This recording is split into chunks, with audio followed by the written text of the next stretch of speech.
Welcome to the 2020. Why did I say it like that? Welcome to the 2020 No Direction Holiday Special, episode 240 of No Direction. I'm Ryan Costello Jr. And Junior, what is happening to me today? You are phasing back in time. Soon we'll be hyping how awesome Pathfinder Beta is, and we mean the old one. I mean, that book really was kind of awesome. There's still some changes in it I kind of wish stuck around. Are we just going forward because this is the most 2020 entrance we could have done? Oh, no. But what's up? What's up? Yeah, what's up? Why are we here? Well, this is the holiday season, and there's one holiday in the holiday season that's generally more of a technicality than something we celebrate. It's an excuse for a party, and that is New Year's. But I have a feeling the celebration of the end of 2020 is kind of a highlight of this year's holiday season. So, Param, that's what we're focusing on this year. The end of the year that whatever the heck that was, the beginning of potentially something new. It may just be a turn of a calendar, but it is also the opening up of a box of potential. I really hope it's a box of potential because I've opened up some. Okay. Such as? A box full of raccoons. Seriously? Yeah, in our storage room while trying to get the holiday stuff out. Open up box. Oh, you're here and scared and running. Wow. All right. I open constantly imaginary boxes because Abigail's favorite game is to say, there's a box, and then she just curls into a ball. And sometimes I open it and she's a puppy. Sometimes she's an egg, and then there's another stage of figuring out what's inside the box. Wow. She got it from Scarlett. Is adorable. It is. You know, also what Scarl's good at? Murder. Yes. She's really good at murder. So I want to save that chat for when Kathy gets here. Okay, sure. Dustin is in chat and he says 2 days away from December 32nd, 2020. I've seen some people saying like, oh, it's December 31st, 2020, and then it's like January 1st, 2020, new health bar. I really, it's been almost a year since I've rolled real dice at a game table, and I really hope to get to do that soon. Well, I got to roll some dice with the, what is it? The How to Train Your Dragon Battle Royal, but it clearly should be called King of the Hill because you're literally going to the top of a hill. And it's actually kind of it's got a couple of cool mechanics. Maybe it'll come up later tonight. The reason that I'm saving different topics. What's that? Yeah, it's a board game. Okay. Yeah, it's a board game. All right. But it has a D20, a D12, and a D8 in it. Oh. We'll talk about it another time just because I want to make sure we keep on schedule. Because tonight we are doing what we do not do nearly enough. We are hanging out with members of the No Direction Network. There are over 20 of us, and yet we rarely get to talk to a lot of them. Unless you will share a podcast with that person, there are some people that this will be the first time or second time I'm talking to them this year. And that is unbelievable. So this is an episode I've been looking forward to all month. And we've got, we don't have the full network on because we would be here until 2021 if we did. But we're going to do a lot of really quick, intense chats where we hopefully catch up with, get to know the different members of the network. And we're going to start with John Godek in a couple of minutes. Param, are you ready on the technical side? Because I know that this is maybe. Okay. There's a lot of technical stuff that you've got to deal with here. So, anything we should talk about before we move on to our first guest co-host? You know, let's have our chat after. I like that. Mm-hmm. Yeah, we will we'll wrap things up with a one-on-one, you and I talking about whatever we feel like. It'll kind of be like a private sanctum, but free for all. All right, so if you are ready to bring on John Godek. John joined the network this year. Oh, what I was figuring I would fill time just talking about the person's coming on while you do the transition. Is that not, would that not work for you? I mean, it works. We'll do that. So John, while he talks, get ready. John joined the network this year, and there were a lot of people when they joined the network, it's because we are interested in them specifically, and then we come up with the content for them. But John came in with just a whole crew of people. He brought in cast members and new staff members. And he brought in his own actual play podcast, Intrepid Heroes, which had a backlog of almost 50 episodes at the time. He brought in Presenting, which at the time was Intrepid Hero Presents, and became Presenting when it became a No Direction interview series. And that is something that harkens back to our early interviews, and it's something that the network has missed. And then a couple of months into him joining the network, we asked him and Ron Lundeen to launch a new topical Starfinder podcast called and then Digital Divinations. And it is... Not only that, but that caused the fastest show to ever be organized and launched on the show, on the network history. And that's saying something considering how often we just do something. So, John, hi, welcome. Hey, thanks for having me. It's great to have a chance. Normally I'm doing AP on Wednesdays, so I always miss the geek togethers, Well, this is your chance to sit in live, but you're not just in the chat, you are live on camera. How has your 2020 been? Well, like everybody else, I've had to deal with the pandemic, but fortunately for me, I've had some positives to kind of outweigh the negatives. And in particular, as I've talked about on various podcasts, I had a really serious health condition that pretty much got resolved with a kidney transplant, thanks to my wife as the donor. And that has pretty much trumped all the bad that has happened for me during 2020. I somehow missed that your wife was the donor. I didn't realize that. What are the odds that she has a compatible kidney? They're not very high. I think I chose well when I married. That's all I can figure. Was this part of the dating applications? Yeah, what's your blood type and how are your antigens and DNAmatch.com? So no, it's been, so that's one big thing that happened for me. I joined the No Direction Network, so that was awesome. That was a really big thing. And that was just, we were talking about it before the pandemic started, and then we joined right when the pandemic hit. So it's kind of I don't want to think that we caused anything there, but they happened to happen at the same time. But also at that time, I also got tenure. So I'm a university professor. Oh, congratulations. Right at the same time I joined, I also got tenure. So for me, there's a lot of bad stuff that happened, but I've had some really cool stuff happen as well. Alex Agudas is in chat, and he is saying, has it really only been a year since you joined the network? You really fit right in really quickly. Well, I appreciate that. You guys have been very, very helpful. You mentioned digital divination with Ron, and we just recorded our end of the year episode as well. And we just kind of went on for an hour, and it was like so much fun. That's like my favorite. It's like my favorite thing to do is just to kind of talk with folks on podcasts. So I'm really glad to have that opportunity to do it. I came up on that podcast, that episode, when you were just talking about how Ryan, who runs the network, wants us to have meatier topics. And I was like, well, hold on. You came to me and you asked if there's anything different we could do. Yes. Well, I kind of interpreted that a suggestion from the boss means an action item for me. That's kind of how it goes, right? Fair enough. But it was really just like, if this is the topic you're covering this episode, just treat it like this is the only time you'll cover that topic. Not like I've got a real problem with your topics, John. No. I don't think we came across that you had a real problem. It was more that, we kind of, the thing with Ron and I, we really just like to talk, and we don't have a lot of opportunity outside of when we're doing the actual play, when we're both kind of busy, and then digital divination. So that's really our catch-up time. And then at the same time, oh yeah, this is a podcast for the network. I guess we should put something in there that people want to listen to, What's funny is that digital divination and legend lore came out at almost basically at the same time, 1 week apart. They were both launched at the same time. They have the same idea. They've even got very similar guests in that there's one Paizo host and one just fan of the game.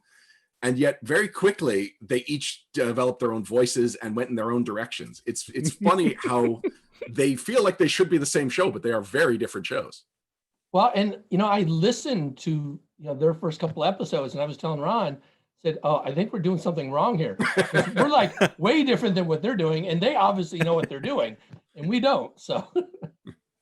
No, you're not doing anything wrong. It's just each show has its own personality. Legend lore is all business. Mm-hmm. Digital divination is very the John and Ron show. Yeah, and that's kind of, that's how I pitched it, by the way, is that that's what it was going to be. So I'm glad that we're not going to get canceled already, after just 20 episodes. Lauren's in chat saying it's bold of you to assume they know what they're doing. Well, No, they actually- sound so professional, They really did a great job putting that together, and Luis and Lauren have ridiculously good chemistry together. Yeah. So last year's holiday special, we were pairing some people up just based on recording schedule, and Luis and Lauren happened to be paired up on that episode totally by coincidence. I don't know how much the two of them had talked before that. And so a couple of months later, when they're co-hosting a podcast, like, this wasn't a backdoor pilot for Legend Lore. It was just a coincidence that those were teamed up on that episode, and now they're teamed up on a podcast.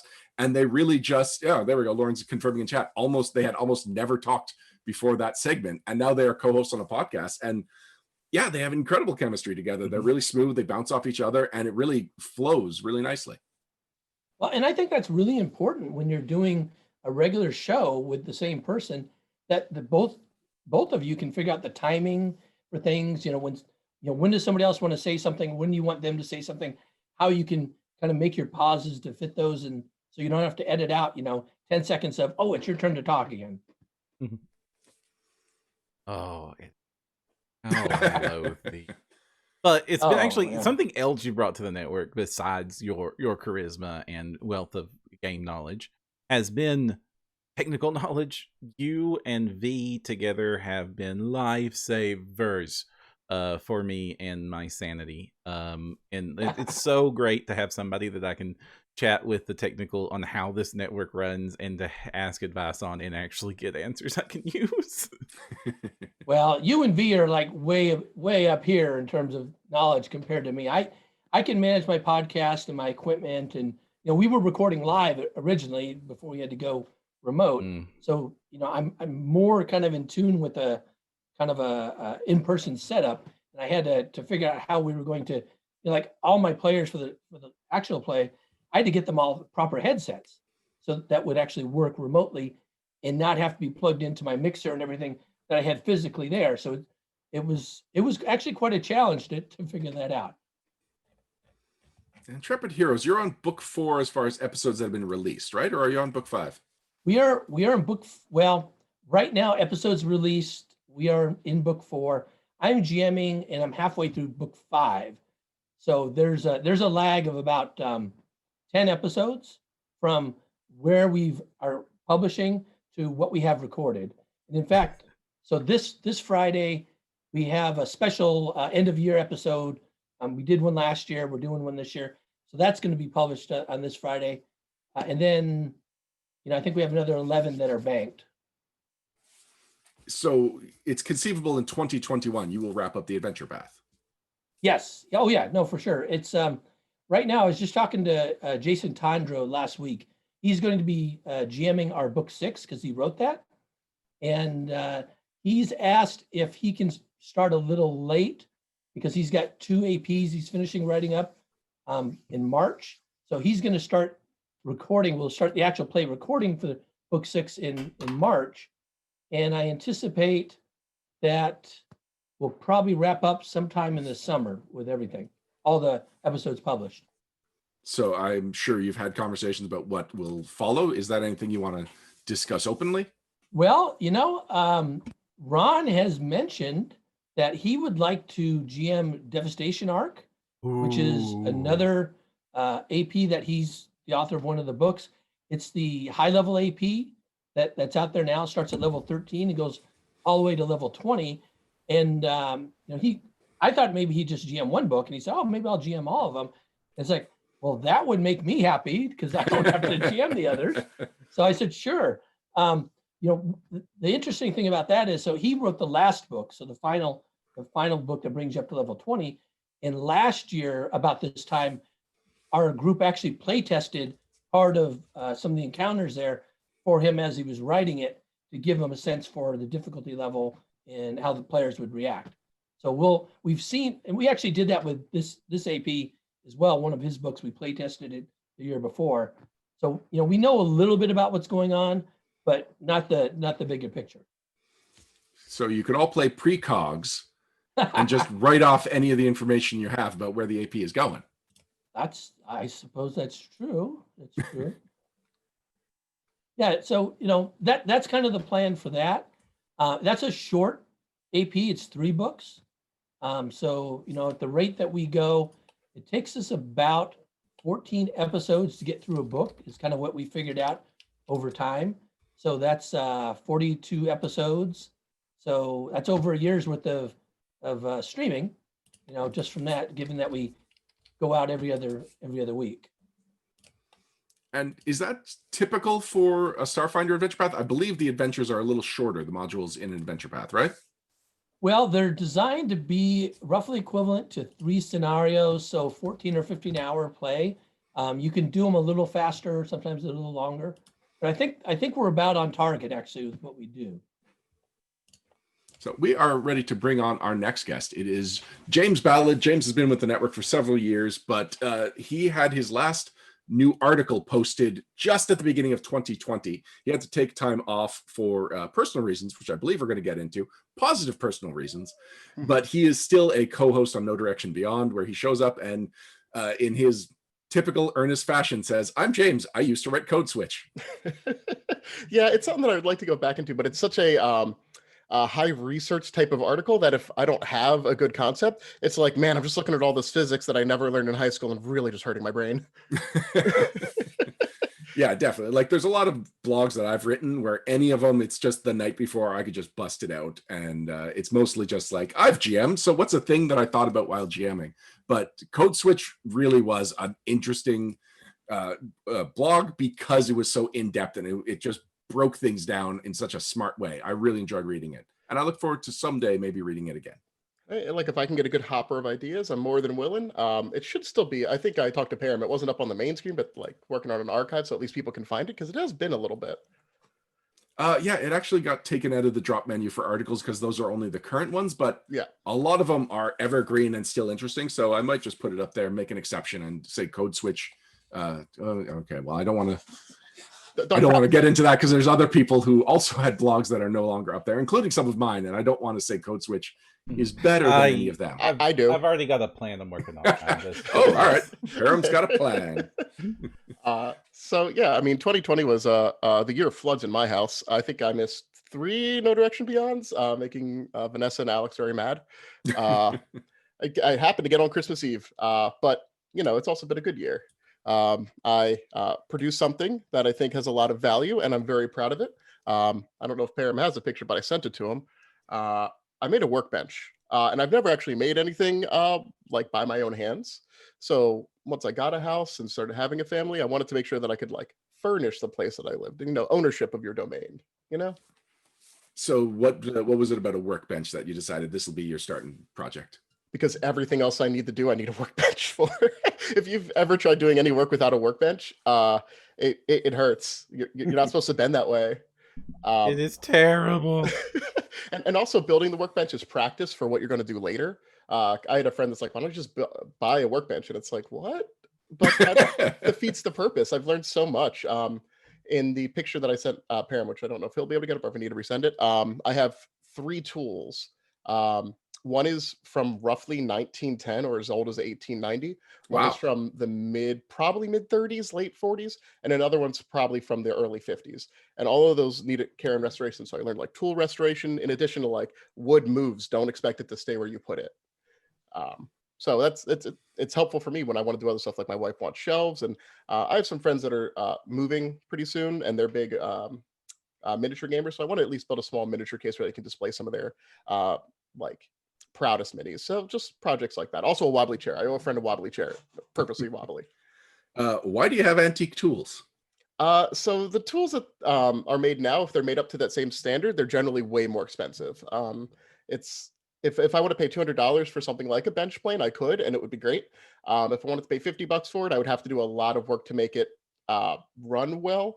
But I could buy something off of like some of them I just bought off Craigslist, $20 and give it 5 hours worth of work, and it's good to run. And there's experience in that too, where it is building skill sets.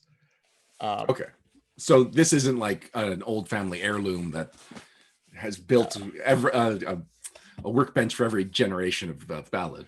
No. The Ballard family doesn't know a carpentry or crafting. The Ballard family is more of a service family, like nursing and I don't know what my grandpa did. Jeez. My grandpa was a nurse. Oh, cool. And also a preacher. So that we're from that type of background. So it is good to, break out of that mold, because I am also a white collar worker. So it's good to also do something physical with your hands. Yeah. Back when you were saying, like, I don't know if, when you sort of asked if I had ever built anything without a workbench, I have not built anything with or without a workbench. Not since maybe building a birdhouse in Boy Scouts.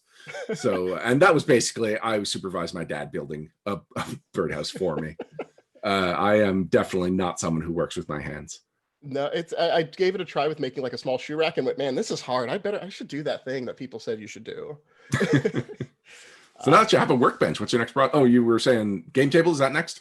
Shelves, and then right. a miniature case for some friends that are moving, I believe in February. There are people that probably introduced me to Pathfinder, or if not introduced me, kept me wanting to play it enough to actually like get a bug where it was a self-sustaining economy of me throwing money at Paizo. And then I also had my daughter, Charlotte. Yes, congratulations. Thank you. She's amazing. I would bring her up, but she has a strict 6 o'clock bedtime, and if she's not in bed, she gets very bitey. All right, I believe it. We're very lucky, she wakes up like once a night, but she's amazing, and it totally changes all your priorities. So I'm also proud of that. I mean, it's not a workbench, but I mean, she can make one when she gets older.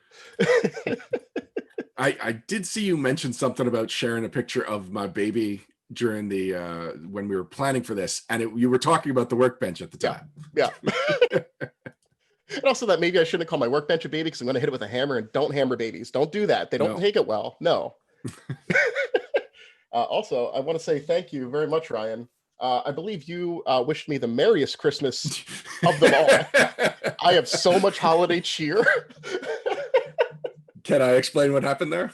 Yes, please do. All right. So earlier this year, we sent you a piece of original art on a mouse pad, I believe. Mm-hmm. So it was a piece of Alan Cooper art, just like my Christmas cards, and it was printed by Vistaprint and sent to you as like a baby shower gift. Mm-hmm. And that was the last Vistaprint order that I placed this year. Oh. So then when it came time to ordering my Christmas cards, I did not update the address. It shipped to you. And, about a week after I ordered, because I ordered way in advance, I got the art way in advance. I was really feeling happy with how on the ball I was this year. It was like, where are these cards? And it was like, why are they in the States? So, yeah, that's when we tracked it down, and I reached out to you and said, hey. But funny enough, I got in touch with Vista, and they not only replaced my order, not for free, but they credited me a penny for the order. So they actually paid me 1 cent to replace that order. Huh. I don't understand it. I'm sure it's a technicality, a rounding error or whatnot, but I have a 1 cent credit with Vistaprint right now. And I got my cards printed twice. And you even offered to ship them for me, which I really appreciate that, but I would never do that to you. No, you got a better deal from that. My wife got our Christmas cards on Vistaprint, and they came 2 days after Christmas. 2 days. Oh, no. Yeah, the mail here is all borked. I mean, I have stuff that's about 16 days out of date, and the last tracking is, well, it was in Philadelphia like 4 days ago. Maybe you want to go fight a raccoon, see if you can find it in the back room. That's just the state of everything. But thank you for the Merry Christmas wishes.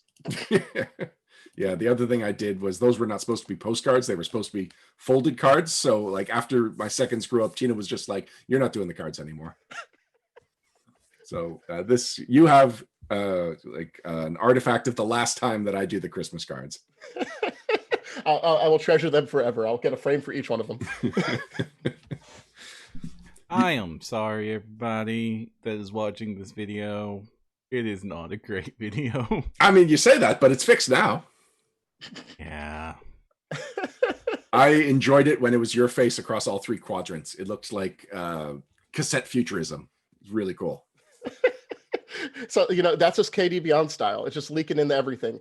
But KD Beyond is like maybe the best podcast. Thank you for having me on what nominally is Prime. But I think we're the only podcast to have Param actually curse, which was 10 out of 10. I don't remember that. Maybe it was edited out of the version that I listened to. It was definitely edited out, like, Okay. immediately and scrubbed from existence. Don't worry, Yeah. at least half of our guests start ripping them too, and we're just like, "Yep, we can't say that." But but thank you for having me on. James, I gotta warn you, if it's been scrubbed from existence, but you still remember it, Parab will find a way. My brain, no. Yeah. No, Scarl's gonna help. She doesn't leave much brain left after she scrubs people out of existence. Oh no, I'm scared. Yeah, you should be. There we go. Lauren says you're a liability. Oh, that's rude. I prefer an inconsistent asset. But once again, thank you for having me on. All right, well, Param, now that you've got the layout great, are you ready to bring in Alex? Nope, but we're Okay. gonna. Doing it live. Bye, guys. Oh, no, you can stay on, James. So I know John left. He wasn't actually supposed to for about 10 more minutes. We were hoping to have overlap so that there was a chance for other members of the network to interact with each other. Now, I know you and Alex interact on a fair basis outside of the network, although I don't know how often you get to do that now, all the time. All the time still? All the time. Yep. All right. Well, you've started talking, Alex, but give it a second. I usually give people a big, long intro. So Alex is the Everyman Gamer. No, Everybody Games. When did you change it? This year or last year? I changed the company name to Everybody Games, but I still go by Everyman Gamer because I tried dropping it and Param wouldn't let me. So Everyman Gamer stuck, but my company is Everybody Games. Gotcha. All right. Alex is the Everyman Gamer. His company is Everybody Games. He produces third-party content for mostly Starfinder these days, right? Yeah, a little bit of PF2, mostly Starfinder. Right. A lot of Dustin's cards are through your Everybody Yes. Games company. All right. And for the network, he co-hosts No Direction Beyond. He is on Stellar. Let's see. And you also have Guidance / Iconic Design / several different names that you just rotated to. I'm always surprised whenever I log in. It's like, what is this week's article going to be called? Whatever I feel like naming it. It's Alex's amazing smorgasbord. All right. Well, welcome to the show, Alex. How are you doing? I'm doing good. It's been a while. I don't think I've been on Prime since does Prime count as when we do the games? Because I think my last one is when I played the Green Power Ranger. So no, I wouldn't say that counts. That was what do we call those? KD Plays. Oh, okay. Yeah, so that's I have no idea specials. when the last time I've been on then. Well, you were on last year's holiday, or were you on last year's holiday special? Last year's holiday special, we all got together and we recorded little snippets and did the awesome, the warm, cozy house in Canada thing. I was on that one. I was there. Param can't erase me from existence yet. He needs at least a 12-hour notice. Yet. He's got a list. He's checking it twice, that's for sure. Oh, how have you been doing, Ryan? I feel guilty saying it, but I've had a great year. All things, not even all things considered. There's everything. Yeah. Totally not happy about everything, but on a personal level, it's been a great year. Working from home really works for me. I've spent a lot of time with my family. My guinea pig loves us. My guinea pig Batman used to be kind of crotchety, but the fact that now every couple of hours she gets a new piece of fresh vegetables, she is in the best mood of her life. And I feel that way with a lot of the writing projects and my the work that I've been doing with Laughing Dragon Studio, which is a subsidiary of Blind Ferret. I still work for Blind Ferret, but I'm technically a Laughing Dragon employee now and doing just a lot of fun work that I can't talk about. The best kind of work is the work you can't talk about. I disagree. It's really frustrating. I would love to talk about this stuff. Yeah, I know that. The worst for me is when I did all the work in Weapon Master's Handbook way back in PF1. And I knew that advanced weapon trainings were coming. I wanted to tell everybody, but I knew that I would never get another job with Owen, who is currently in chat. And he can confirm that I would never get another job with Owen if I told everybody. So I feel you. I feel you. Being so one thing employed that I've noticed is that because I'm at early phases of a lot of projects, my Google search history has just gotten bonkers. Like in the same day I looked up stylish 11-year-old boy and bombs. Oh my Oh no. Mine. Oh my god, my results are ruined. I once Googled how much blood or iron in person's blood for sword, and I'm sure I got put on a list. Yep. Oh, totally. 100%. Yeah, and you got a code switch out of it. I remember it. That was one of my favorite I said episodes, but articles. Yeah. That was one of my favorite articles you've written. It's a really good one. It's also really funny on how doing that affects your Facebook and the ads you get shown, because now my ads are just borked forever. I mean, it's a good thing I like foxes, because like with all the stuff I've researched on Kitsune like lore and stuff, like they're never going away. I get at least 3 new fox products a day. It's pretty funny, but it's cool. Vanessa in chat is saying, doesn't anyone research with a special guest Chrome profile? We'll have to talk to Vanessa about what that means, because I feel like I could use one, because I am sure I'm on lists. The lists probably say like probably writer or something like that, but you know, I'm still on the list. Yes, absolutely.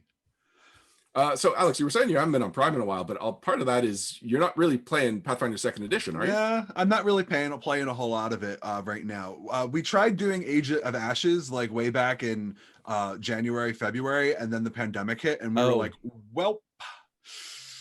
And so like I tried putting it together, and like it was in the early phases, and I feel like there was a lot of frustration from the group being stuck in that format, and we ended up just like putting it down, and we were like, no thank you, not right now. But we ended up picking up Signal of Screams, continuing the trend of me being in everything Starfinder. That was great. We actually just finished it on Sunday, right, James?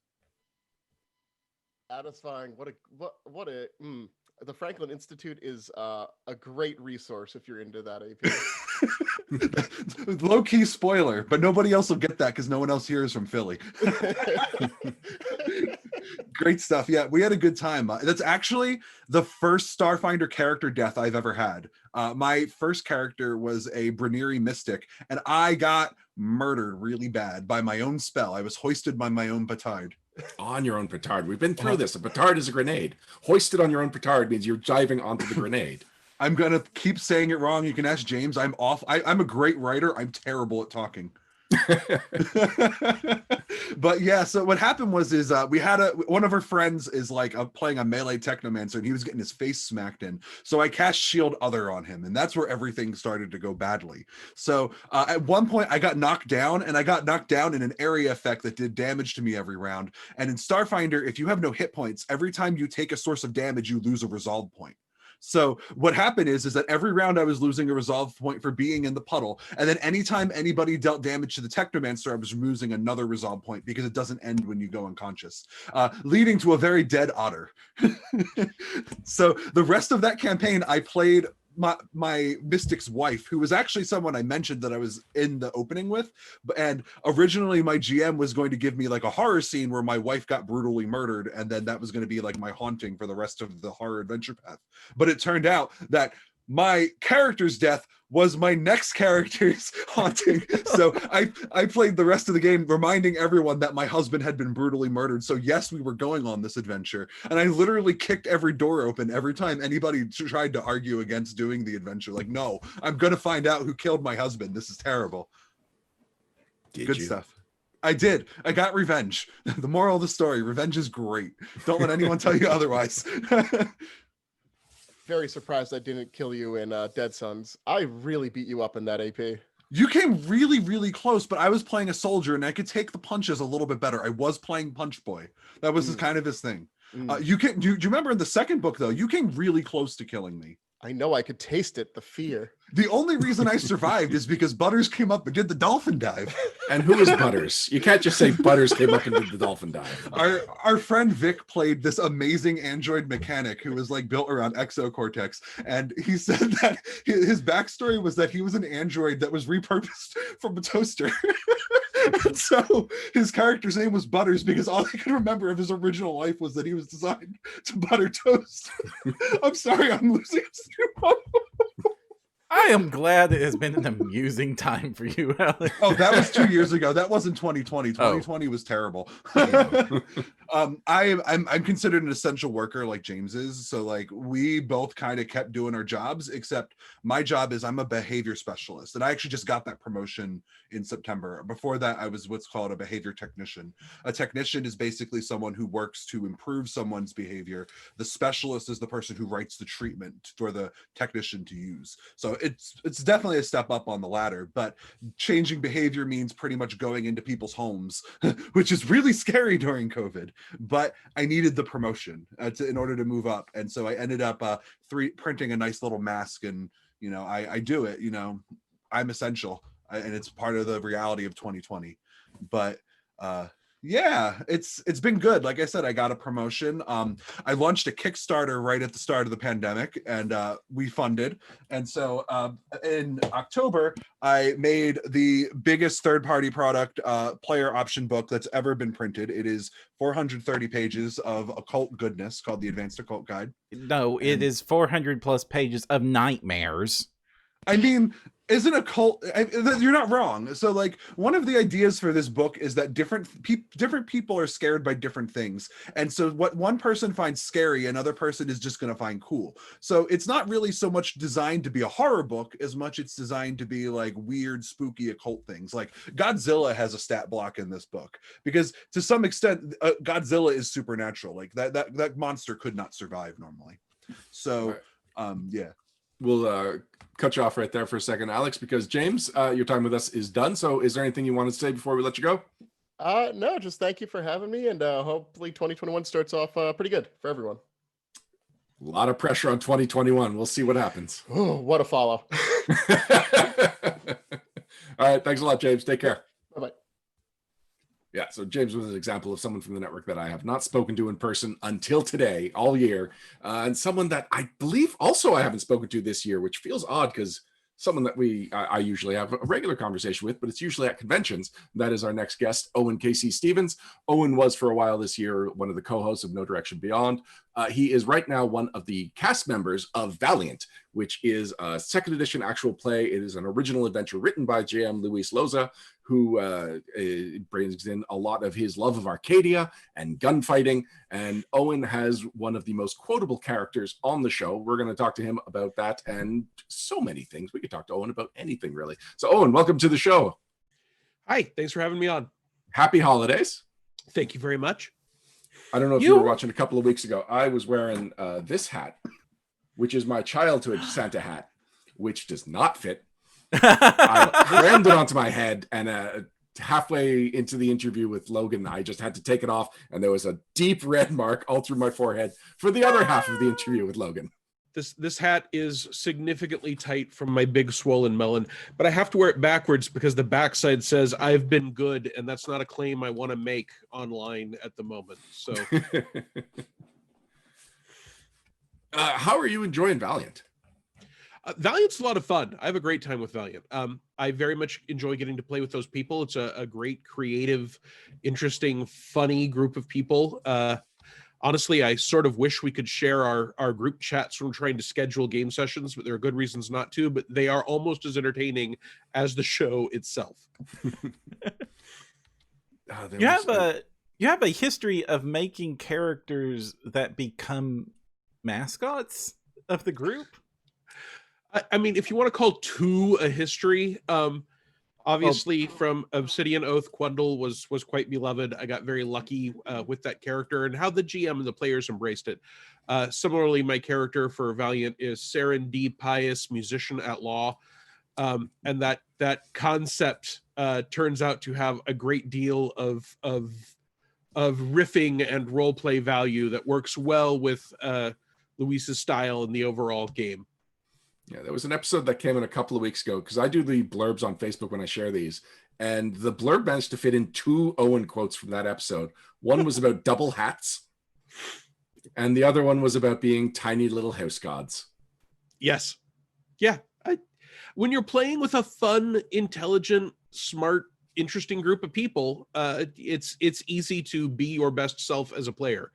And I learned a long time ago to try to make characters that want to work with other people instead of making characters that say want to take over the world or want to be the richest person or have some other thing that might cause them to be opposed to the other players, because I am a sore loser and I'm a sorer winner, which makes role-playing games a great activity for me because you never lose or win as long as you work with everyone else. Speaking of working with other people, Alex was just talking about a product that you two worked on together.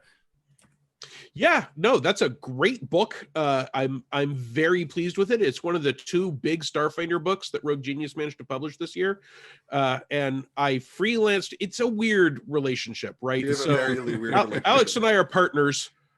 So I was his publisher for that book, but I was also a freelancer for that book. So there was the discussion stage where I'm giving him advice on what to put in the book. And then there's the outline stage. And then there's the freelance stage where he's telling me what to write for the outline we agreed upon when I was making advice to him for how to put. It's Alex's book. I did what I was told, but it's a great book. I recommend everyone pick it up. The other big book we did was Starfarer Adversary Legacy Bestiary. Which is 99.9% Jacob Blackman work. He did almost all the writing. He did all the art. LJ Stevens, my wife, and Rogue Genius's project managed and did the layout. But I love that book because it has things like uplifted owl bears and vending machine mimics, and it has little notes from a imperial sergeant to the troops about various threats that you find throughout it that came from things that Jacob was writing just when we were doing the Kickstarter and the Game on Tabletop crowdfunding sources for it, just to get people interested. And they were so good that I was like, hey, do you mind if we take these and we put them in the book? And we did a little sidebar and he did a little piece of art for it. So those two books are doing quite well for us. And they're sort of, along with our original Starfaring Companion, they're sort of amongst the linchpin of big hardback supplement books we've done for Starfinder. Definitely. It feels like Starfinder was kind of starving for some hardbacks, and they've really upped the production of those in the last year or so. I remember leaving Gen Con really feeling like, oh, Starfinder is going to have a big year this year. How does that affect you as someone who's been publishing these big books as a third-party publisher? It really doesn't. As long as Starfinder feels like a live game to the general public, the type of content that is generated by Paizo is only really relevant to us in that we do best if we either specifically align with the new release that they're doing or try and plug a hole they haven't gotten to altogether. But what format that's in, whether it's hardback books or their adventure path or whatever, doesn't really impact what we're doing, because the people that are buying our stuff want more kind of no matter what. And the people that want just Paizo approved stuff won't buy Rogue Genius products or Everybody Games, kind of no matter what. So I may fall in a middle ground. There are people, for example, who like to read my blog and support my Patreon because I was the one of the co-writers of the core rulebook. And for quite a while, I was the design lead. But in general, if you are not official Paizo, not just an employee, but an official Paizo release, there's a core group of people that if they can't use it in organized play, they don't care. Yeah, I window shop your Starfinder blogs. I'll read your Pathfinder stuff, but Starfinder stuff, I just don't know as well, so I don't tend to read it all. But I did see you've recently got a post about Jetpack martial arts. Jitsu, absolutely. It's Jetpack martial arts.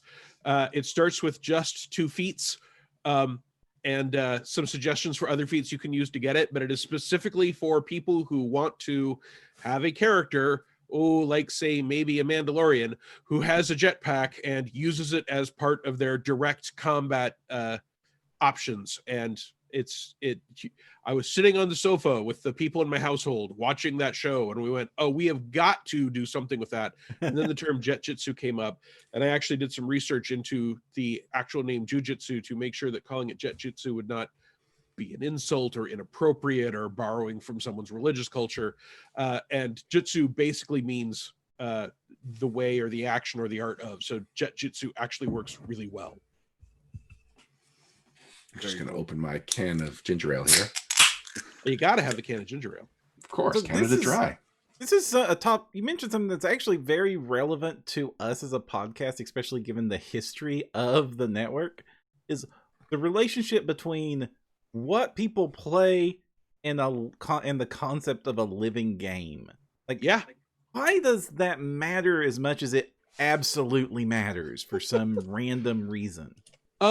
Well, it is tied very much to the desire to stick with original official content, right? So when there are still people that are playing Pathfinder First Edition, absolutely. Right. There are people that love it, and Paizo is, for the most part, not putting out new content for it. So the group of people who only want official content now have nothing new coming out, especially for Pathfinder, no new adventures coming out that are official. So they have walked away. The people that don't care will still play with third-party content, and I think that is probably why Pathfinder third-party content still sells reasonably well for us. And I still do it fairly often on my blog because I have been part of the D20 game system since before the 3.0 was published, right? I was a play tester for 3.0. I got involved in 98 or 99. I was working at Wizards of the Coast when 3.0 was released. That core engine that was 3.0, 3.5, Pathfinder, Starfinder, that is all one evolution of games, and I've been with that for 2 decades. But when people don't see that new stuff is coming out, they get excited by other new stuff. And excitement is an important part of playing a game. So if you don't want non-official content, even though there is more material for Pathfinder First Edition from Paizo than anyone could conceivably ever use all of. There's no, just bestiaries alone, right? You couldn't even kill one of everything in every bestiary because you would be 5200th level by the time you were done with it. Although that might make for a fun arc if we were to do it someday. But anyway, but if you don't want any other kind of non-official content, then what will happen in my experience is that some other game will come along and you'll go, oh, they're releasing cool new stuff. I'm excited. Hey, we've played this. There's nothing cool and new coming out from it from a source we trust. So we are going to try this other game. And I think that is why dead games don't sell as well. But then you can also have the nostalgia effect, where if a game is dead for long enough, someone else can come along and re-release or do a new version of or an adaptation, and people can flock to it. I find it fascinating that one of the Adamantium bestsellers on DriveThruRPG is the first edition AD&D Player's Handbook. Wow. So that thing has sold better than 99% of everything on DriveThru, and it's only a few years old that it's been available, and it's for a game from the 80s, but the nostalgia factor for getting an official PDF of that rulebook was so high that it has driven tons of sales. All right. Oh, I'm just going to cut you off there because Alex decided to say goodbye. Goodbye, everybody. Goodbye, Alex. Thanks for joining us. Anything you want to say before you go? Here's hoping that 2021 is the greatest year the network's ever had. I like it. All right, take care, Alex. Now we are bringing on Vanessa Hoskins. Vanessa has, well, for people who regularly listen to No Direction, you know her from the last episode when she replaced Parham. She is one of our technical whizzes. She is a backup producer on our main show. She is a cast member on No Direction Beyond and Adventurous and the GM of Stellar. And of course, she's launched her own podcast, the Super Smash Finder, which just had its first episode, and it is a hoot, and we are definitely going to be talking about that. So Vanessa, welcome. Happy holidays. Thank you so much. Thanks for having me. Hi, Owen. Hi, Vanessa. As those who are watching the video stream, I am wearing the Ghost of Christmas hat. It's a green Christmas hat, but of course my green screen is like, wait a second, that's a dark green. Should I make that go away? So it's just kind of a ghostly hat. It's kind of fun. Yeah. So V, you've been in the chat for a while, and your video's been on, and I saw you put on that hat, and it's like she must know. You could see right through it, so she must be up to something, and you were. I can take it off, and then I have adorable cat ears. Hey, look, she's wearing a hat over her hat. Double hat. I was wearing double hat. You got it. He's sitting in my personal nightmare factory. Oh no! So my background right now is the Gen Con 2019 behind the booth section where we took a picture of all of our cool tech. And then when PaizoCon actually was like, oh, this is going to go online, I was trying to figure out what to do with this green screen, or maybe it was at Gen Con, I can't remember. And I found this picture, and I was like, this is perfect. So right now I am nostalgically sitting in the booth back from when I last saw y'all in person. And just keeping that in my heart. Oh, yeah. When you did that, they were convinced that me and you were at Paizo helping them in person. Oh, yes. They're like, well, obviously that's where you are. There's like a huge soundboard and a laptop. We can tell that's what you're doing. I'm like, it's not. It's literally a green screen. Stan is in chat and says, Owen, you need to stat up an invisible hat. Oh, there you go. Invisible hat. Got it. I don't know if it's a magic item, a monster. It's- I don't know what system it's it's for. a mimic that crosses with an invisible stalker. Ooh, yeah, and maybe it tricks you into putting it on your head, and then your head is invisible, and then people think that you're a headless like abomination and will want to attack you. Each And look to my blog in the following days Eat your for brain. the invisible Got hat. to be something. I know Stan often does art based on your mechanics and just your wordplay. I'm curious to see what art he's going to produce for the invisible hat. I look forward to Stan's invisible hat art. Although he could just give us a blank page with a slight shadow at the bottom and say that is a picture of the invisible hat. Oh, see, I was even picturing the first edition monster manual for the Invisible Stalker. Yep. Which is just a blank box. The little circle is a nice touch, nice It's a added nice detail. touch, yeah. It is good. All right, All Vanessa, right. there's so much we could talk about. What do you want to talk about first? Holy cow. So, first of all, 2020, right? Right. But Uh-huh.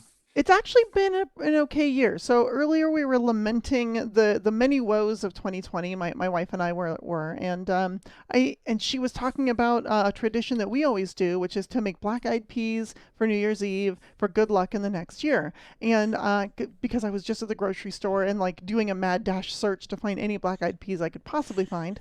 Luckily we got dried ones, so they're going to be real good this year. And she said, I don't even know if it's worth it. We did it last year, and look what happened in 2020. I said, yes. However, But she finished her doctorate. She got her PhD in Oh, great. theater history and theater studies. Wow. So she is a doctor now, which is fantastic. And then in terms of gaming, like I've had a really darn good year when I actually think about it. Yes, it's been hard. Yes, it's all of that. But also like my first Paizo AP volume was released this year. That was Starfinder Threefold Conspiracy Book 5, The Cradle Point Infestation. So that's pretty huge. I got to release Legendary Kineticist. Hold on, I got this here. Boop. I got to release Legendary Kineticist. Change my background to the cover art. Quite fond and of that one. I'm pretty happy with it. I think it's pretty cool. as someone who had no involvement with Legendary Kineticist whatsoever, it's awesome. And if you like Pathfinder 2nd Edition and you like the Kineticist, pick it up. You will love it. It's really great Thank you. I know we said this, and I really mean this. It's great when you read a piece of third-party content from somebody that absolutely understands the intricacies of the system that they're working on. It's like, oh, you could rewrite this. I had I accidentally stumbled upon a Reddit post that was, I don't know, a month old, maybe older, I'm not sure. I probably necroed this thread, but I don't care. That was talking about the book, and I don't go on Reddit that often. And I'm looking and someone goes, wait, I figured out this combination that's really overpowered where you mix extended blast, and air blast already gets a longer range. So all of a sudden you have 1,000-foot range with your blast, with this other ability for control winds where you get to do gust of wind against all creatures within the range of your blast. That's 1,000 feet. That is a huge area. This is so overpowered and broken. I'm like, you're knocking people down. And so at first I thought, yeah, you're right, this is too overpowered. But then I'm like, it's literally just knocking people down. If they crit fail, it's 2d6 damage at level 12. Like, I'm like, okay, I'm keeping it in, and here's why. Because if you're in the midst of a big grassy field with nothing obstructing your wind, surrounded by an army, and you got to get out of there, 2 actions, knock them all down, 1 action, fly straight up. That's a cool moment. Keeping it in. And then you started orchestrating that for the next time you play that specific build. Yes. You're like, all which right, I'm going to army go do taunt you this army. intentionally tick off? Yeah, that's right. I'm not worried about that warlord. What do they got? Horses? Fine. This is going to be cool. And then, like Ryan, like you said, I launched Super Smash Finder this year, which is pretty darn cool. Super Smash Finder. We got our first episode out. It was a fantastic episode. Couple OBS related issues at the end. OBS's audio engine hates my computer setup. But got that launched, which was a success, and now we're just working on scheduling episodes for 2021 and really getting the ball rolling. So, and No Direction is participating. Yeah. I will be playing a goblin Oracle with the battle mystery, and Interesting. I've been really taking this as like, how can I infuse as much wrestling as possible into this? And so I was practicing just head banging and just being like, what if I'm the ultimate warrior? And I just spend my entire time that it's my turn, just like head banging with a big maniacal smile. And I gave myself such a headache. So I was like, well, I'm glad I practiced that, because if I had this headache on the air, I would not be any fun. Oh, I actually think that's really cool. And I remember you played the Battle Oracle in the playtest for Oracle. Oracle really won me over on a lot of my concerns about second edition. It made me realize maybe I'll play casters in second edition, and it opened up a whole different section of the game and a whole bunch of different themes and character concepts that I just never considered, because casters. We can tell that 2020 is upside down, because Ryan's doing casters and I'm playing fighters, and it's all working. Cats and dogs living together. Dustin in chat is saying that he's also on the team and is worried that now your adversaries know your build. One thing that we're planning on doing soon is to try and do some meet the teams. So we have over a dozen teams participating, and I would really like to do just a really short, like 10-15 minute episode with each team to just introduce not only their show, but their characters, basically to give the audience a chance to get to know them before the match. We melded that into the match, and I still want to do a little of that each episode just to remind everyone, but I'd really like to dig down deeper into like, what are these characters you're playing? A little bit of that's build and a lot of that's characterization, but just to really have some fun with it. So hopefully we'll have you on soon to do that. Yeah, and to counter what Dustin was saying, if you look, Lauren quoting me saying, I'm a goblin, and she has no confidence in the choices that I've made for this character. That's fair. That's fair. Okay. Well, there's a lot of teams actually that haven't even played Pathfinder 2nd Edition coming into this. They're Starfinder podcasts that just want to participate, and they're learning the system at level 10 just so they can participate. And I honestly think it's going to be a lot of fun, because you're going to see a lot of really inventive, interesting builds, I think, from that. So we'll probably talk more about Super Smash Finder in a second. But Owen, it's time to say goodbye. Thank you for joining us for this. This was our only conversation in 2020, person to person. It does not compare to some of our other ones, but I will have to make sure that I chat you up more often in 2021. 100%. And quick before I go, if you are listening to this or watching this, go support No Direction on Patreon. This is one of the greatest providers of game content left in the world. If you want it to survive, go pay a little bit for it. I don't make any of that money. I'm not involved in that. Just go help them make this done. This takes time. It takes resources. Give them a happy holiday and a good 2021. Thank you all for having me on. Thanks, Owen. Bye, Hey, Owen. Now, as I wrangle Kathy Dolan is technically the person with the third most seniority. Where's Kathy? There she is.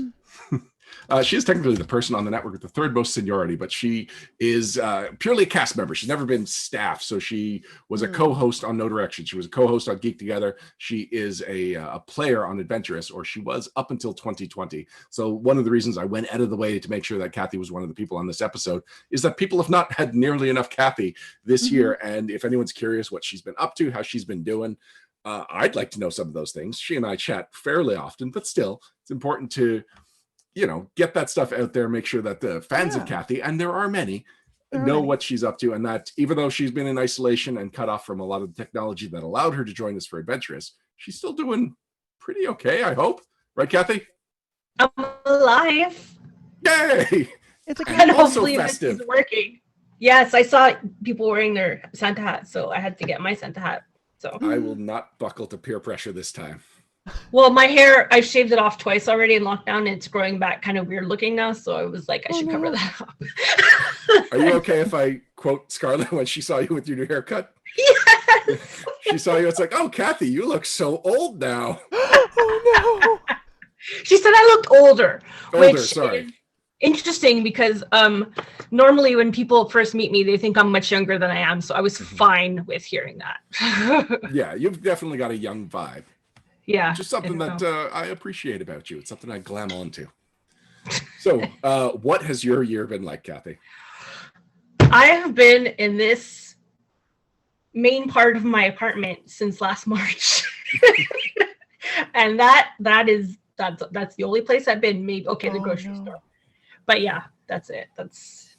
That's Well, what you I've also been said doing that all you year. went to your sister's house and threw presents at your nephew. and Yeah, my niece nieces from- and nephews stood in the garage, and I stood like right at the entrance of the garage, and was like, "Here's your presents." Just, like, watch them open their presents. So, just like Santa from the story. yeah, it was very heartwarming. Oh, the giftmas cannon. Yeah, it was fine, but I'm kind of hoping that next year I don't have to do that again.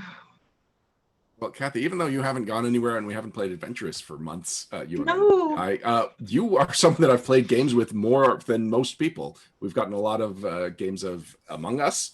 under our Yeah. belts. We also got a couple of Jackbox games in there, but I Yep. do want to talk about the Among Us game because Param and I were alluding to it earlier. You with killed me every single so time. much. I'm not the only one who killed you so much. No. No, but you were the imposter most often, so you killed me more. But everyone pretty much killed me. So Yeah, specifically, Scarlett killed you. yeah, Scarlett, Yeah. my 5-year-old daughter, got in on her first game of Among Yeah. Us, loved it. And the Yeah. first time that she was a traitor, the imposter, sorry, she killed you. I found your body. We were doing the thing where it's like, all right, so what happened? We're talking to each person, trying to figure out where they were. It's like, Scarlett, where were you? I was with Kathy. yeah. I laughed so hard at that. I love how Parab was just like, I'm just gonna skip the vote. I'm gonna let Scarlett have this. It was so cute. I also liked in our last game when it was just us and Scarlett. So Param, Kathy, myself, and Scarlett, and possibly my sister-in-law. Anyway, maybe one other person. And Param killed me because he was the imposter. Yeah. And then somebody found my body. Oh no, Param self-reported because it had been so Yes. long. And so you came back, found my body. We're like, hey, this is the situation. I guess it's nobody. And Scarlett's just like, I think he did it. Yeah, And she was like, great. I was thinking that Yeah. too. And so she called you out on it. She kicked you out of the spaceship and Yeah. won. Yeah, me and Yep. Scarlett, dream team. Awesome. And in the couple of days that it's been since we played that game, she's like, can we play the lying game again? Oh, that's so cute. That The is really funny. Lion game. The lying game. well, that's- The imposter game. Yeah, if you're the imposter, you gotta lie. I'm not good at being the imposter though, so Yeah. The second not- time she was the imposter, though, it was scary. She killed us all before we found the first body. Oh, I know. I yeah. was like, "How? Wow, it's been Yeah. quiet. Nothing's happened." And it was like, "Game over." Mhm. Well, it was quiet on the stream, but we were in the living room. She was on the opposite side, and I just kept hearing. Yeah. Well, that's it. In that game where she killed me first, I was dead, and then I would just hear her giggling, and I'm like, "Oh, she's killed again." I know what that means. One of the times that I was the imposter, because we played probably like 20, 25 times, and I was the imposter about 15 times. Yeah. It was ridiculous. And one of them, I had killed my sister-in-law in the electricity room, had gone around, nobody had checked on the body, so I went into the vent, was hiding in the vent in the electricity room when Tita came in, and so I jumped out of the event and killed her before she reported the body, and Tita gasped. That was like, I was just a horror movie monster to her. That was cool. This is why I'm going to have to hire you two to help me with that earlier problem. Oh, you get to get outside Among Us. V, have you gotten much Among Us in at all? I have purposefully avoided it. Oh, no. I get really intense in a kind of very negative energy way when it comes to those like werewolf sort of games where it's like, ooh, someone's a bad person. You have to figure out who. And so I've just sort of stayed away from it. I enjoy hearing the stories about it, but as long as I don't have to interact with it, because if I'm the bad person, I'm usually really bad at it. And otherwise, I tend to be the person who gets killed first, and I get really like It's upset me. yeah. And so I was just like, I'm just going to avoid this game. I know that it's really big right now in the zeitgeist, but Well, before this last session, I'd barely ever been the imposter, and every time I was, like, my heart would pound. I was Oh God, really, yeah. I get so stressed nervous. out. Yeah. It's like, oh, what am I gonna say? What, like, all right, so I've got to kill this person in here, and then what am I gonna tell people I'm doing? Where was the last time I saw nobody? And then I'll pretend I was in that room, and it's just like my brain and my heart, like, it's just on overdrive, and you really feel it. But now I can be the imposter, no problem. Because you've done it so Oh, many Yeah, So- especially if Kathy's there, so I know there's at least one easy kill. One easy Oh, victim, no. yeah. Oh, she This is This is why I've we tried need to play everything. a I've game tried that going in one direction. I've tried going in another one. I've tried going to the opposite end of the map right at the beginning. Nothing works. Just this. I'm found that I'm killed right away. What were we saying, Pam? Listen, this is why we need to play, you know, a nice, easy game where we're all cooperative and it's not stressful at all. And that's why me and my friends have been playing Phantasmophobia lately. I think I know that game. I don't. Describe it to us. Phasmophobia? Phantasmophobia. It's the other really awesome game that's been going around in 2020 where you're ghost hunters in a haunted house. Phasmophobia. Yeah. Oh. Yeah, I've seen people play that. It looks like fun. I screwed up the name. I'm sorry. I like it a lot, and I giggle, and I can't keep people playing with me because they all get scared and run away. I would love to play that game. V, we've only got you for about a minute, and so before you go, I do want to bring up the letters from Karok idea. You said that you were Yes. going to be the champion of it to make sure that Kathy gets it done. Oh, yes, Kathy. Hi. So nice to meet you. We've never spoken in person. I would need material to work from. That's my problem. Very good. I'm sure between myself and the rest of the cast, we can give you some material. We'll give you a situation and a complication, and you can just go with it. Okay, cool. And those will be written by different people. I like this. Yes, this is what we'll do, and we'll send it to you, and then you'll come up with letters from Karok, and it can be a little segment on the show. It'll be fantastic as we read it, like Karok writes. Also, I don't want it to get missed. V, you said this is the first time you've talked to Kathy in person, which yes, of course, but I totally missed that. That's okay. I know, because like I've watched you guys do streams, and I've chatted in the chat and we stuff, chatted and in like chat, and messaged on Facebook once or twice. But yeah, other than that. And I'm keeping your seat warm on Adventurous. So whenever you're, cool. I was happy. I was happy that someone was filling that because I felt bad. Yes, it's very warm. I have a high core temperature, so like maybe let it cool off a tiny bit. No, I'm just kidding. But yeah, Kathy's fantastic, and it's wonderful to chat with you in person. So yeah, finally. Cool. I know. On that note, V, anything last you wanted to say before we let you go? Yes, I had a question. So, speaking of cooperative games, did you try Degrees of Separation? I bought it, but I also bought Chariot, which is the other game that you recommended, That's and we have played Chariot, and I'm enjoying really cool. Chariot quite a bit. Okay, cool. Yeah, it's very funny. It's very kind of silly humor. Yeah, good. Fantastic. If you're out there and you like cooperative games, I highly recommend both Chariot and Degrees of Separation as couch co-op video games. They're available on basically all the platforms. Yeah, the only reason we haven't played more of it is because both the girls are home from daycare and school, and so when we're just sitting there playing a video game, we are not going to get very far. We've actually, the four of us have been playing Castle Crashers, which is just at the right level for Scarlett, and it's a little early for Abigail. The main thing is we need to keep reminding her to move to the right, otherwise the screen doesn't move, and she's always off to the left. And several times we begin a level and she immediately goes to the left and the level ends because we've gone into the earlier stage.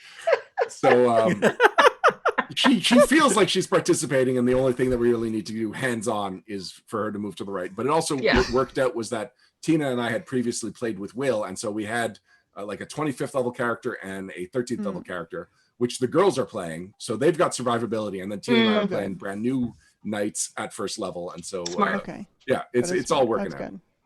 Very cool. All right, well, sounds like fun. All right, thank you, V. Good luck with everything. Thanks. I can't narrow it down. Oh, I know. Too many irons in the fire, including secret irons. Ooh. Okay. Bye. Bye. And now we are joined by Lauren. So Lauren is the who writes the Bend the Knee and previously the Dear Dover Queen articles on the No Direction Network, which I always enjoy. Sorry. Maybe often is appropriate. Maybe there's a couple of them where I'm like, that was only okay. Okay, hold on. What are we going to say are only okay here? Yeah, you know what? I couldn't even tell you what my Super Smash Finder character was a second ago, Lauren. I've been talking a lot for the last hour. All right, you introduce yourself. How about that? Give me a break with my ginger ale. Happy holidays, everybody. It's so good to see you guys, especially you, Kathy. I've missed you so much. Oh, same. Every time I see some of your fan art for Adventurous, it brings joy to my cold dead heart because it's so cute and it's so wholesome and it's always just so good. I love it. I'm so glad. Much. You are missed so much. I can't wait till we get to play with Karok again. One day. Just wait. I don't know if you've noticed, but Lily is... Oh, no, I know. Spoilers. All Yeah, right. don't. Ryan wants me to introduce myself. Hello, listeners. Hello, No Direction. I am Lauren, the Dova Queen.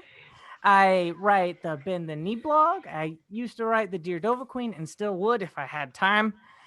Play on Adventurous. Have we done the latest episode of Stellar yet? Is that out yet? No, that is coming out on January I 4th, play whatever the Monday is. Stellar, and I'm a co-host on Legend Lore with my very good friend Luis, who I am very sad that he is not here with me because that would be so much fun to just do what we do with Luis. Look, I tell him on so many episodes, I'm like, Luis, I think that people who listen to this think that this is put on, that this is a show. Because Luis knows that is not a show. That's just how we are. I'm just a kook in real life.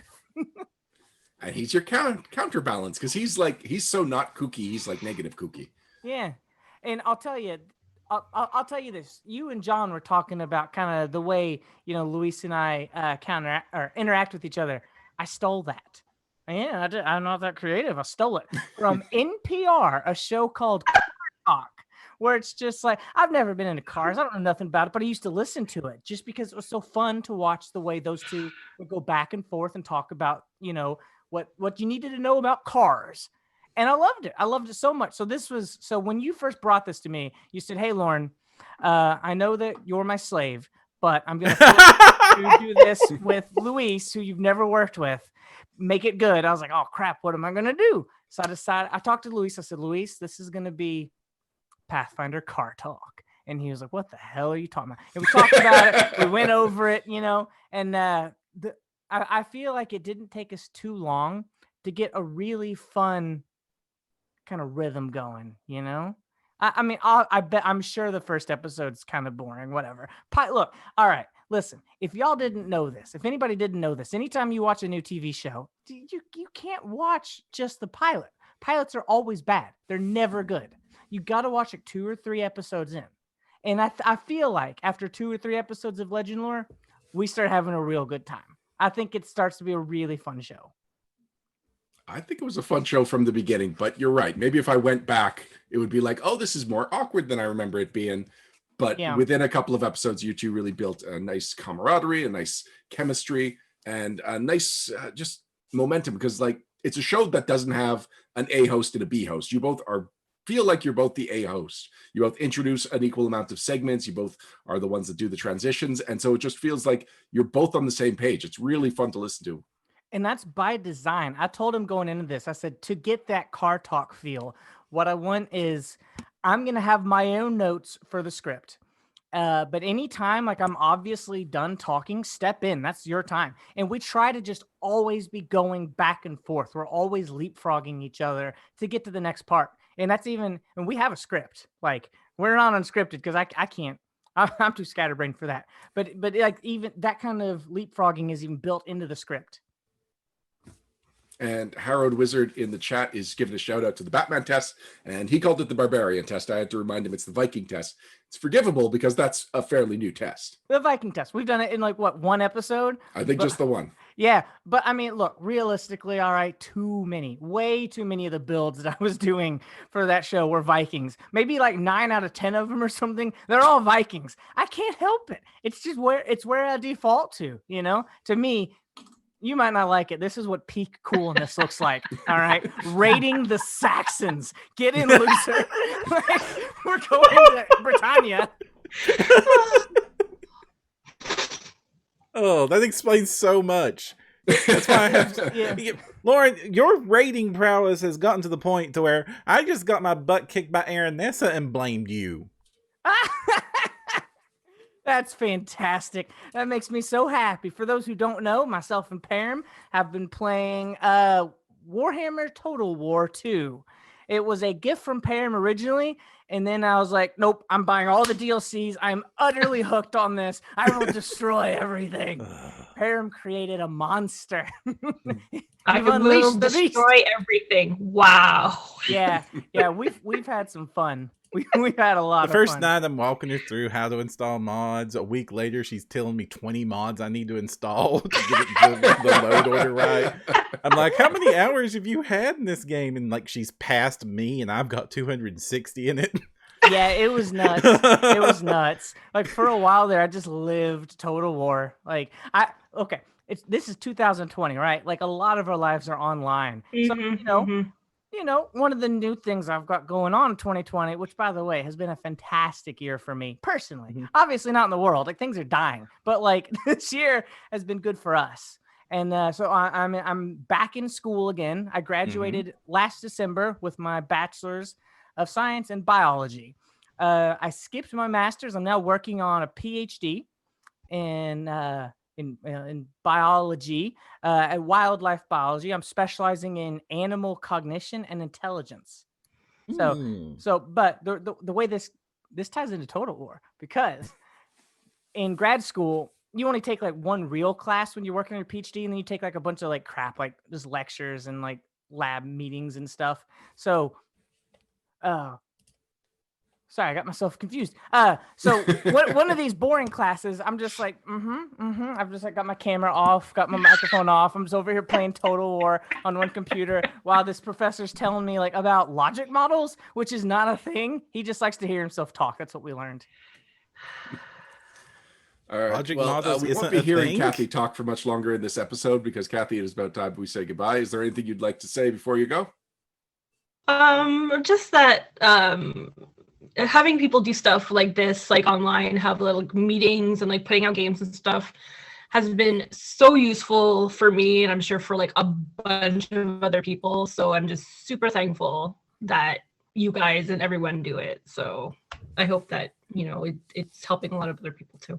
Well, and I am thankful that you made the time and managed to get your computer to work so that you could join us tonight, because this was fun. Oh wow, I too managed long. to squeeze you into my schedule of eating and sleeping all day whenever I feel like it. But yeah. And honestly, Kathy, if it wasn't for you and the people at Network, I would have gone in stir crazy like months and months ago. It's been so wonderful having a crew that I know and like so much to keep me sane and feel like I'm still connected.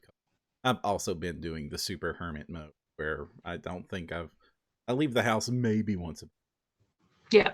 I change my pajamas once a month. Wait, what? I'm teasing, but seriously though, I live in my pajamas. I don't have to wear other stuff.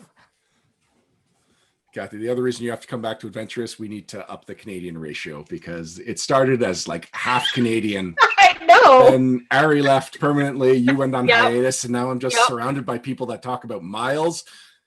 What is a mile? I know. Okay, Don't worry. So after Caroline and I get vaccinated, we'll be back. So Perfect. A mile is basically a kilometer, but better. No. We weren't asking. We weren't asking for. we I'm don't letting want you to know. That's what a mile. That's what a We're mile happy is. up here with our ways of doing things. The lawful system. Kind of like how we have dollars and y'all have Canadian dollars. Yeah. We just call them dollars, We Lauren. have miles and y'all have Canadian miles. Is what We also spell things properly up here with U's the way they're supposed to be spelled. Oh, with a necessary use. That makes sense. With the necessary use. Classy hues. Y'all, this was the fastest 10 minutes of my life. We do not have enough time to talk about everything that Yeah. we've spoken Poor about. Dustin's been waiting to join All us for right. the last 2 minutes. So right. bye, Kathy. We will do this again soon. Yes. Next up, we've got Kitsune Warlock himself, Dustin Knight, the man who by day is a knight and by night is a warlock. He writes the Fox's Cunning blog, has for over a year now on the No Direction Network, and in that year has actually really carved a name for himself as a freelancer for Pathfinder 2nd Edition with Paizo and with third-party publishers, I believe. Dustin, correct me if I'm wrong. You work for a lot of third-party publishers as well as Paizo, correct? Yeah, I mean, I just finished a couple submissions for Owen, Casey Stevens, who was just on earlier. And of course, I've worked with Alex Agunas. I have another project for a charity coming out soonish. I don't know when. And then, and of course, I've been working more and more for Paizo every every month, getting more and more stuff that I can't talk about yet. I can't talk Sounds about. exciting. There's a couple of things you could talk about, right? Yeah, I could talk about the Pathfinder Society scenario, Crashing Wave, and the other Pathfinder Society quest that I got back in January, Wayfinder Origins, because apparently they really like me doing those level 3 to 6 replayables that take place on an island. Now, That's which of an those two did you interesting run niche for to us? have. Oh, that was Wayfinder Origins. That was just the hour-long quest. The scenario's 3-4 hours. We managed to stretch an hour-long quest far beyond an hour. Yes, we did. So, how are you doing? How's the last year been for you?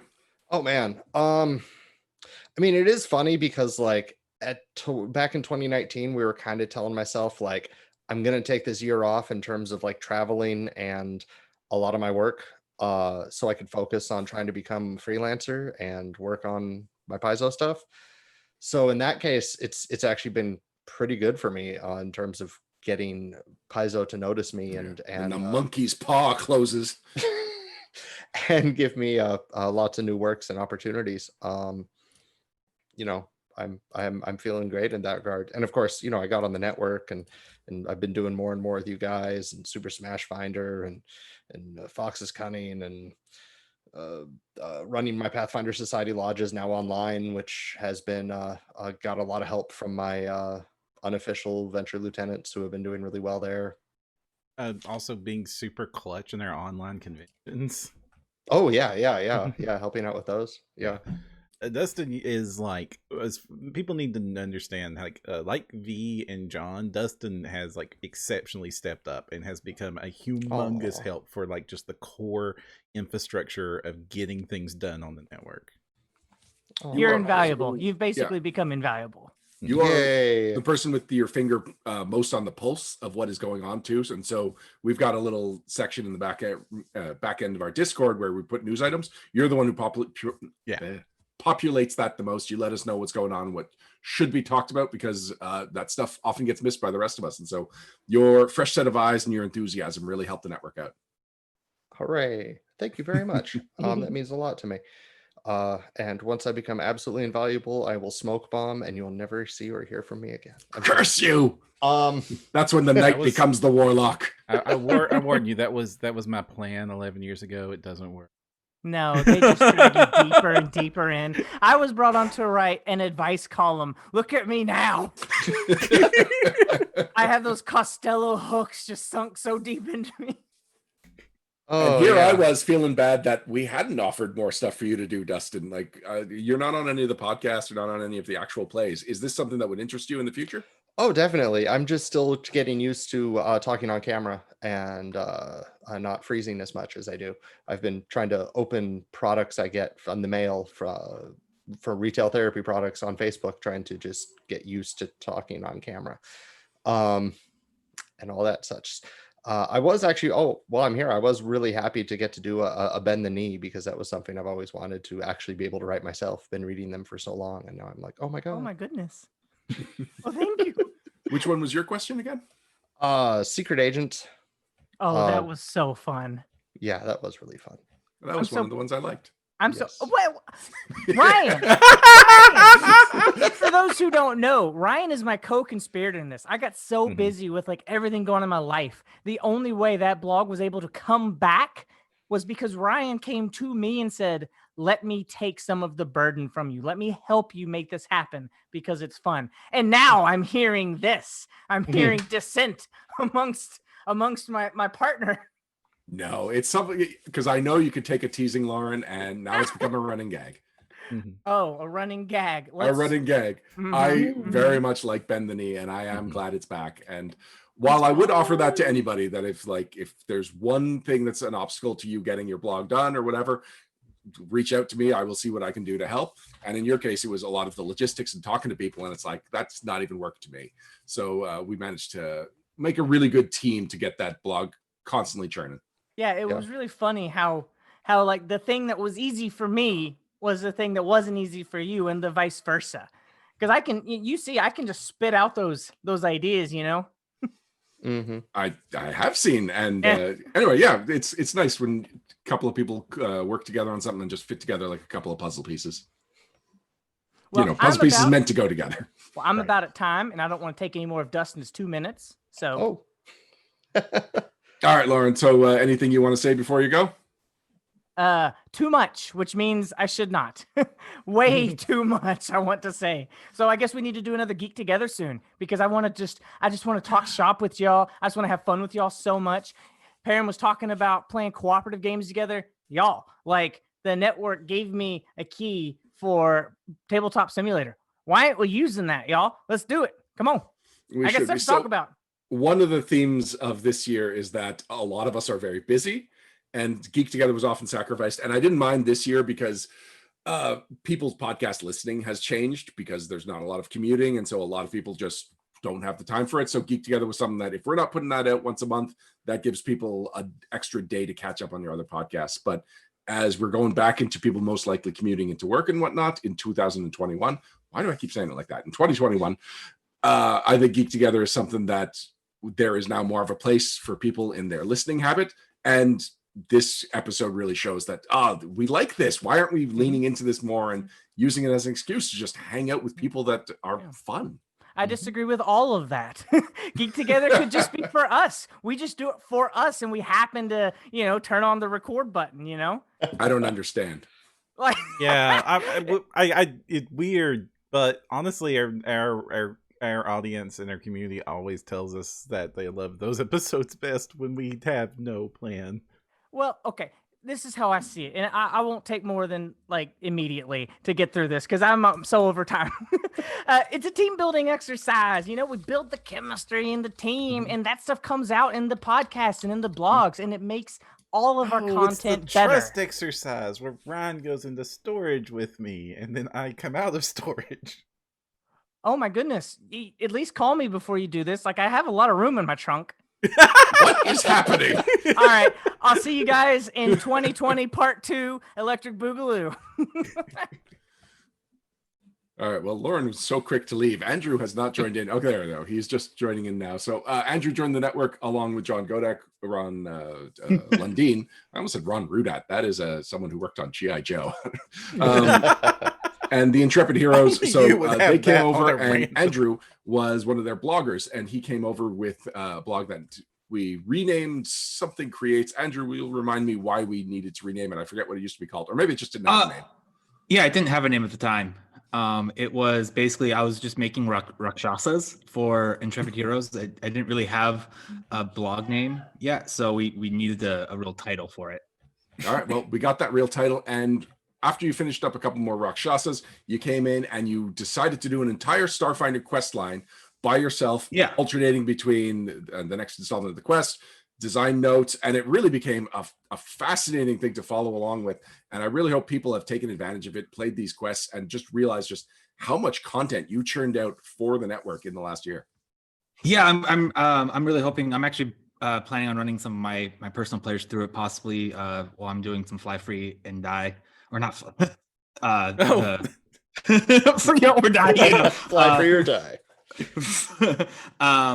And also so I'm hoping to maybe put some more polish on it in the future, because it is, I go and look at the first one and it's definitely rough and disconnected a little bit, but that's my first time trying to write something as large as that, so it was a lot of fun to do.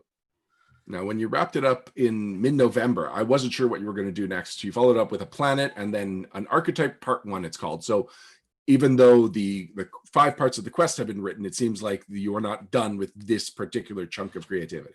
Yeah. So when I was doing the quests, it was, I came across the fact that bloat mages and blood magic in Starfinder hasn't really been explored yet. And I always found that fascinating in Pathfinder, but bloat mages have a kind of negative body image connotation that I really I've never liked. But so I'm exploring that space some. And when I started originally, actually, the last article I put out, it was supposed to be the full archetype also. But when I was doing my research, I realized that part of my shtick is showing the whole thought process. And when I started putting my notes all together, I'm like, this is already an article before I've even made the archetype. So I should split it up. I do appreciate the handwritten notes that you include alongside those articles. Yeah, it's a lot of fun. It actually, I mean, honestly, that's probably the most handwriting I do nowadays, is just for those articles, really, because I I'm a software engineer so most of my work is all at the computer, even my meeting notes now, because it's all digital. I just type it up on a notepad. So how has 2020 been for you? 2020 has been pretty all right. My wife's actually, she moved to Florida. I'm in California. So we've been doing the geo separation thing for a bit because I'm doing a work contract. So it's been off and on, but she's actually here for the holidays, so that's been really nice. But overall, I had my first job as a software engineer, so that's also nice being able to apply my trade. And I started writing.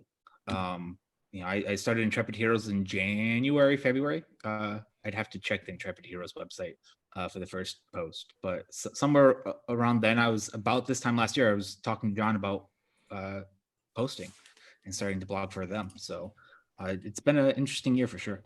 I did not realize that, because we merged with the Intrepid Heroes right around January. So I didn't realize you were so fresh to them when you became a member of our network. I think so. I was actually doing weekly updates for Intrepid Heroes beforehand. So it was December or January, and I know that like by the time John told me that he was in talks with you about merging, I had already had over half the Rakshasas out already, and he had liked them. He was editing them for me at the time, because editing is kind of it's definitely my weak spot. When Owen definitely says, thank your editors and stuff, I know where he's coming from. So, I know we've talked about this a little bit, especially when we had that geek together, that everything went wrong.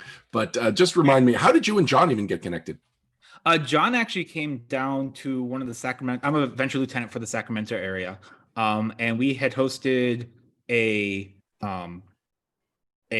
summer convention in July. It's kind of between Origins and Gen Con, and we actually got permission from the org play team to run the first Starfinder Society special in that exclusivity period, and we were kind of the first con in the West Coast area to run that. That was not Gen Con or PaizoCon or anything like that. So John made the trek down here, and that's where we met originally. And he'd been down here, and that was actually the inaugural year for that convention also.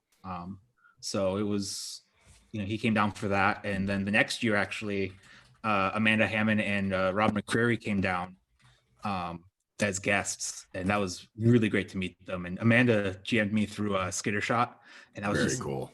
A great time. Oh no, Skitter Crash, sorry. And it was just a fabulous time, and just such great times to be able to play with somebody. Yeah, like Amanda GM'd me one time at PaizoCon, and it was like really high energy, really like a lot of forward momentum, which was great. So the idea that she would be GMing a whole bunch of Skittermanders. Oh yeah, and she changed it up. You could ask her about Thirsty Zaya. Thirsty Zaya, all right.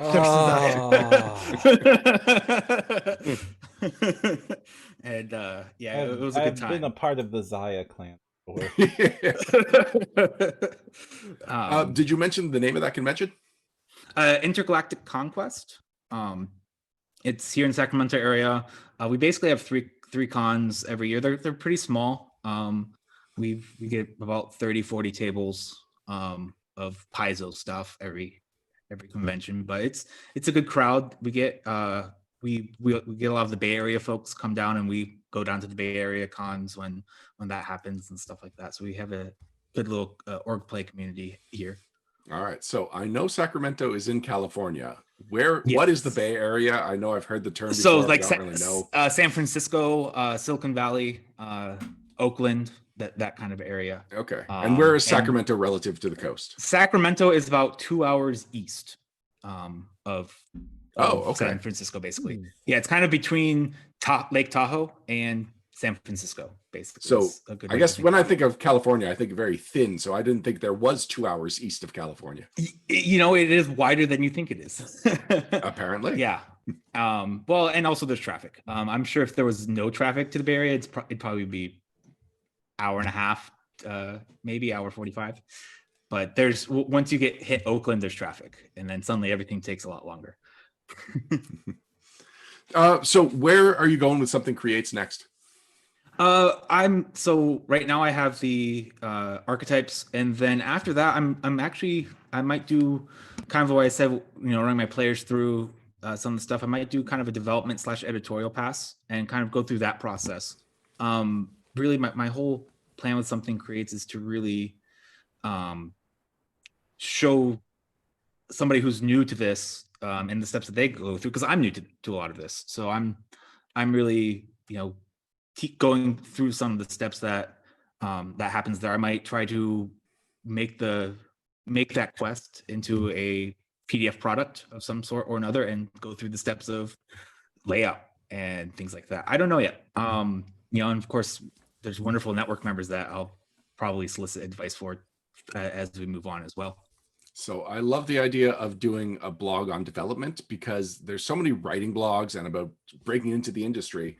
But if you break into the industry as a writer, odds are you're breaking in as a developer, and then you continue to freelance as a writer. And yet that developer job is still a little mystifying. It's not as well defined as other jobs within the industry. So if you broke down what the steps are, what you believe the steps are, because like you said, you are still new to the industry, I think that would be really fascinating and well worth reading about. Yeah, I've definitely I read a lot of Ron Lundine's blogs, and also Jason Tondro is doing his vlog basically for his development of Fly Free or Die. I can't talk tonight. And so watching those and stuff are all pretty helpful tidbits for me. All right. Well, I was going to say goodbye to Dustin. Seems like he has already logged off. So then, Param, are you ready to bring in Randall? Sure. Randall, turn your camera I've also on. met Randall in real life because he is cool. from Sacramento. Yeah. We knew each other before he was part of the network. Howdy, Randall. All right. So Randall wrote the groundbreaking and the, what was the Starfinder one called? Terraforming. I can't hear a Randall. Randall, we can't hear you. No. Although for a second there, your lips were moving while Param was talking, and it was like, something's wrong here. This is just a, this is just... Oh, well, hold on. I think I hear him. I am back. I am talking. Hello. There we go. We hear you. How's his level, Param? Good. He was just helping us feel like it's 2020 because there's always one in every Zoom chat. Hey. All right, I was paranoid, so I double muted. Randall wrote groundbreaking and terraforming on the network, and he is the GM of Societas, which is play-by-post of the Pathfinder Society adventure paths from second edition, not adventure paths, Pathfinder Society scenarios and quests for second edition. And it includes a robot that I am super fascinated with and really excited about. And so, Randall, now that you're here, why don't you tell us how 2020 has been for you?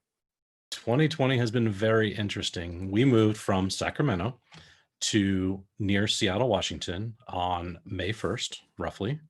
And so we thought we were moving to a new area to meet new people, go out and do things and see places and, find a job for my wife. And all of that got put on hiatus. So, it took us forever, but we finally got a home. So we are now in our own place, but we're still basically life on hiatus. Everyone's 2020.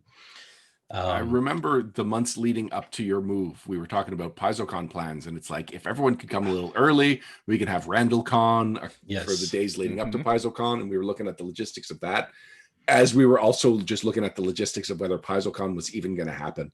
Yeah, it's rough, but I am happy to say that I am only about a half an hour north of Tacoma, so about 40 minutes tops from SeaTac, which means we can still do RandallCon in the future. I am looking forward to that because that sounded fun, and the moments where I get to spend with network members that we aren't working at a con are rare and precious. And so just having a day where it's just like, let's just get together and just be us together sounds really nice. Yes, it's going to be amazing. So I'm looking forward to it. It's kind of frustrating because like we get to hang out for the first time in person, but it's also the time we least get to spend time together because like it's like half a day I get to see Ryan waving and passing, and you'd think it'd be the time I spend most with Ryan considering how important the cons are, but that's just the opposite. Yeah, my first one was in and out of every room twice a session, dropping off mics, picking them up. Sometimes remembering to hit all the rooms, sometimes remembering to hit record. We did manage to get a game in at at PaizoCon Mhm. 2 years ago, where we got to play wrestlers in Luis Loza Run Wrestling RPG, which was fun. Yes, that was great. I'm looking forward to seeing some more of his work. That was off the cuff. That was fun. It was an interesting game rule set. Wrestling is definitely not something I know much about, so it was fun to kind of pick up, wrestling from multiple angles. So since the move and getting settled in, has there been any normalcy for your life in the last year? Not really. My kids are 4, 4, and 2, so I have them constantly here all the time, nonstop. My work with the network has been, as you know, I went on hiatus for my writing for a while, but all of, everything that we do as a network is from my time, basically 6 to 9 p.m. And that's, me logging off the computer and doing dinner and doing bedtime so it's just my day is basically wake up, breakfast with the kids, work, dinner with the kids, bedtime. And because they're here all day, it's just sporadic, but I'm finally getting my reading in. I just finally finished Legends. I'm almost done with Pathfinder Society. All of those has been sparking me. I am ready to get Groundbreaking back up and running. I've got at least 3 blogs worth of ideas in my head. Nice. So that will be starting up here very shortly. So you are kind of like looking through the looking glass for something that could have been my life in the last year of just our kids are about the same age. And for the first couple of months when it was work from home and when the daycares were shut down, it was a lot. It was a lot of just like juggling, making sure the kids are okay, giving them a little independence, and then suddenly chaos is happening. Yeah. And so like as it worked out, we qualified for essential workers daycare, and so soon after that started, we were able to get the girls back in daycare, and we were able to just do our regular work routine, which opened up a lot of my schedule and saved a lot of my sanity. So you have my sympathies that unfortunately your sanity did not have that same kind of cushion. Yeah, it is what it is. I spent a lot of mine after kid bedtime hours when the wife and I weren't, watching TV or doing, something else, working on the Sage. And so I spent a lot of my evening hours on my laptop working as well. And about a week or so ago, actually maybe 2 weeks ago now, the laptop died. So I haven't been able to code on the Sage in over a week. And it took me about a week to get the laptop into the shop and back and fixed. But it's one of those, that shift of that week, not looking at the computer screen after work, after bedtime, in the evening hours. It's been an interesting shift for this last week. And that's where I started getting my reading in. So I'm trying to figure out how to best juggle it, because I need to read more of the Pathfinder stuff. I need to go reread some rules. There are a number of things I need to, get better at for GMing for both my weekly game and Societas. So yeah, not having the computer at night has improved my lifestyle a little bit, that I hadn't realized I'd gone so deep down the hole. When it comes to Sage, what's in it for you? I started writing it because I wanted those extra tools to help me run my games online. And I thought other people might like it. We do. I love it. It's incredibly useful. It is wonderful. That is a dangerous trap, Randall. But I'm so glad you did it. It makes reading the play by post so much fun to see all the features of Sage getting used in there. Thank you. That's why I did it. It's stuff I wanted to make my games better for me. And then when I started showing it to people were like, hey, other people might like that too. Mm-hmm. So I started sharing it to more people, and here we are. I'm almost done with a full public release. I've got it on, we've got it for Societas. I've got it running on my server, and one of our users has it on his, but he's got the beta version on his. Whole can of worms I could talk about with that, this whole moving the beta out there. I've had to roll it back, and I had to actually recode half of the code base from scratch because of an API update that I overlooked. Ooh. So I could talk about that for hours, and we don't have the time. So I've mentioned a couple of times that Starfinder's really had my attention. Is there any chance you could just do the same thing for Starfinder, and I can playing Starfinder online? You can use it for Starfinder. The dice bot is, I mean, the core engine itself is just avatars and dice channels. It lets you set, okay, this channel is for GM only, and your secret roles go to the GM only channel. The core engine is actually game system agnostic, but I have in the dice bot that's out there, or the version that's out there now on our KD server, has only one dice engine, and Pathfinder 2 is baked in. The version I currently have in beta that I'm trying to get wrapped up and pushed out, it has the PF2 dice engine, but it's pulled apart. So when you create a game in Sage, you tell it what game engine you're using. And if you tell it PF2, it will turn on the PF2 dice. If not, it'll just leave regular old dice. So it won't try to, do the +10 is a critical. It won't do any of that stuff. Right. And as I go forward, I can get all of the critical dice rules for Starfinder, Pathfinder 1, 5e. I can get all of those, and I've already got the foundation laid to do more than one dice system. So I have a He question. does. I've seen the undercarriage some. Oh, cool. So Pathfinder 2 and Pathfinder 1 and other games, one of the big talks about Pathfinder 2 is when we started noticing it, we started noticing the keywords and how compartmentalized everything. A lot of us were taking like, oh, this is so that it'll be really easy to implement digitally. And you have implemented digital parts of this. Like, is that true? Do you think PF2 is more digitally friendly than previous editions of the game have been? Depending on how you look at things, you can argue that PF1 wasn't that difficult. PF1 had a lot more edge cases. PF2 from the ground up was built on a square chassis with square objects. I have a lot more things coded up in this than you even know. With probably a couple hours work, I could probably build you a shopping cart so you could go shopping for your character. Cool. I have all of the equipment from the core rulebooks is loaded in data. I have objects that represent that data. I also have objects that represent containers. So I even have the core engine for a shopping cart.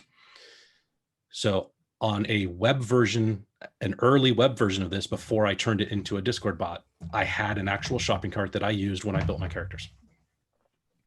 It just hasn't been converted yet because it's less important to the narrative and role play that we use it for in Societas and other games. Are you happy with how Societas is going? I am happy with how it's going. I'm not happy with my ability to keep it going every day, but I do what I can, and I'm glad everyone is there to respond when I get back to it. So well, also, we came to an end around the same time the network was going on hiatus, right before the holiday breaks and right before the new year. So, I mean, that was a good relaxation point, and we were able to jump back in with the next scenario in early new year. Yeah, easily. And that's another thing too, is it gives me a little bit of time to breathe, because I've been trying to spin a bigger meta plot in between scenarios and kind of sprinkle some stuff in, and this is giving me a little bit of headspace to get back to that and relook at that. And so that I'm looking forward to getting back going again. I need to double check the scenario list and get with everybody and make sure who's ready and who's available. But yeah, I think it's going great. I'm happy with it, and I look forward to moving on. Now, Van is in chat, and he's asking if there's some way that you could count the arrows he's using. So you laugh at that? I laugh at that reaction. That was wonderful. No, not so much the arrows, but I have sort of started stubbing in code and in my head working out the framework for tracking things like that. So yes, at some point it can be done. He's saying in chat that, just to be clear, he plans on doing that himself. He was not requesting that new feature. I am, because you know what? No idea how many arrows I've fired. I use my bow inconsistently, my hand crossbow. So I probably need to buy some new arrows. Yeah, probably. That's one of the things, like I've started thinking about, and I plan, after I get the initial release out, I plan on adding a combat tracker so that I don't have to manually go through and do those initiative posts. And so it'll do things like, I can just type in a command that says ask for initiative or roll initiative, and it'll find the keywords. It'll tell you all to roll initiative. If you have already stated what your exploration activity is, it can roll for you using that particular skill. It can then populate the initiative combat tracker for me, create a post, pin the post. There's all of these meta things that you have to do in Discord when you're tracking combat that I can automate. And so one of the things I'm looking at trying is when you post your actions, if you use the action icon emoji, when Sage reposts it for you using your avatar, it can count. Oh, you've used 3 action icons. Okay, boom. You've completed your turn this round, and it can automatically. So I can do that kind of tracking for actions and activities. So why not track arrows? Cool. Now for tracking activities, I've got an annual companion. Would you be able to track that I've used 3, but one of those actions granted me technically 2 new actions for a different character I control? Assuming you used the word command animal or something along those lines, we would have to work on keywords, things like that. Alternately, if you did your 3 actions and then you posted another post using the companion avatar so that it posted as kindling, and then you mark 2 actions under kindling, then I would know that you've done all of them. So, all right. Yeah, there are definitely ways. It's on my to-do list, and that particular one is kind of high on it. So I don't always write out that, command in a very proper format, but if that is something that you would need, then I could get used to doing that. Yeah, and that's one of those things. You'll probably help me pioneer how we do that. I'm a pioneer assistant. Yeah, it's fun. Sage is great. Like Lauren's being Vikings, Ryan's being a pioneer. All right, I think we're about ready to wrap things up, Randall. I know we said 20 minutes, but I think we're going to take a couple of minutes for me and Param to wrap up the episode in the new year. Is there anything you wanted to say before you go? I got nothing. Everyone have a great year. Let's make next year better than this one.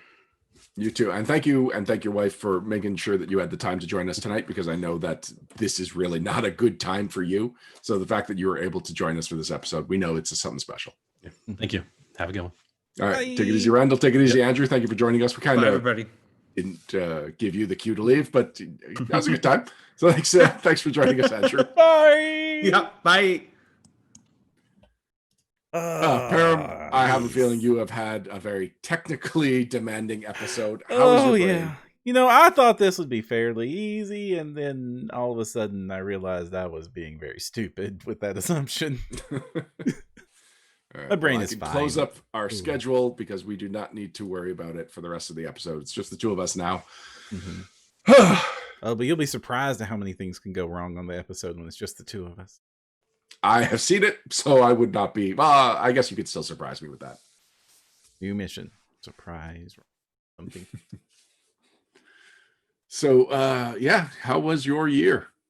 Honestly, my year is really mixed. Like, I thankfully I've been lucky enough that I have a job that, is a work from homeable, so I wasn't interrupted financially. Work from homeable, I like that.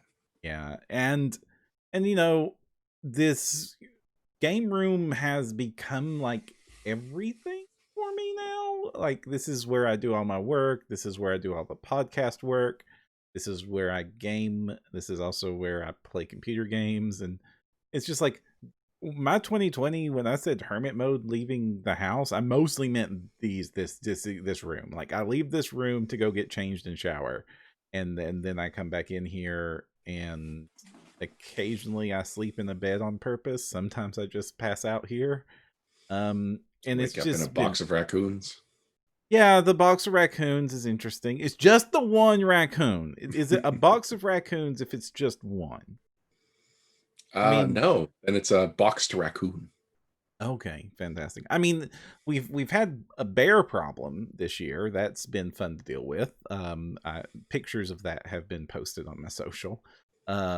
There's been all sorts of crazy critters around here ever since we installed some security cameras for other reasons that didn't involve bears, and we've managed to see some wonderful things. And honestly, for a little while, with everybody staying in their houses and stuff, the animals in the area were just like, wait, are the humans gone? Can we just come back and take everything again? And so like for a little while in March and April, I would just like walk out my door and there'd be like, there's just 3 deer on my porch. Hi. But it does mean that we've had some new strays join the family. My little cat called Bluebell has adopted me, and that's been wonderful. She helps me out when I'm working on models and stuff. Very critical about the paint jobs and not paying attention to her. That's at least how I'm translating it, is like, oh, I must not be doing a good enough job, and so the only use for my hand right now should be petting the cat. I see.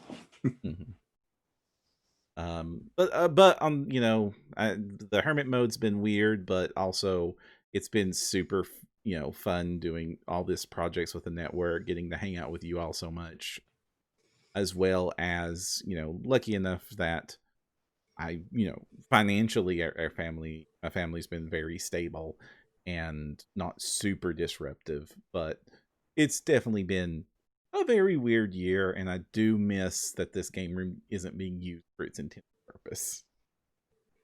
Yeah, I definitely want to sit down at a table, roll some dice. Mm-hmm. And I've talked a couple of times in the past year or so about plans for introducing Scarlett to a role-playing game, and really the big hurdle right now, especially after Among Us and seeing that she could totally get into a game, the big hurdle is that I would like a babysitter for Abigail, so that she is not jealous that Scarlett is getting special attention and that this special game is going on.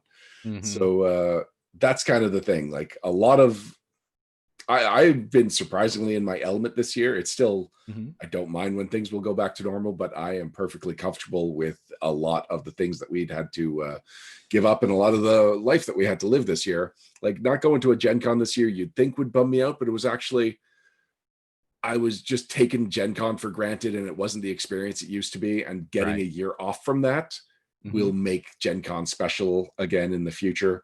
Absolutely.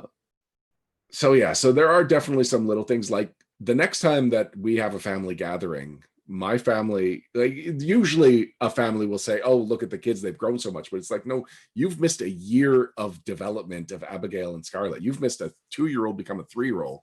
They are going to seem like completely different people to our family the next time they see them. And so that's going to be a big thing. There's been little things like, if people pay attention to my background as the year goes on, that Terrordrome diorama has slowly gotten better and less cluttered. And just in general, my office is in a better shape than it's ever been.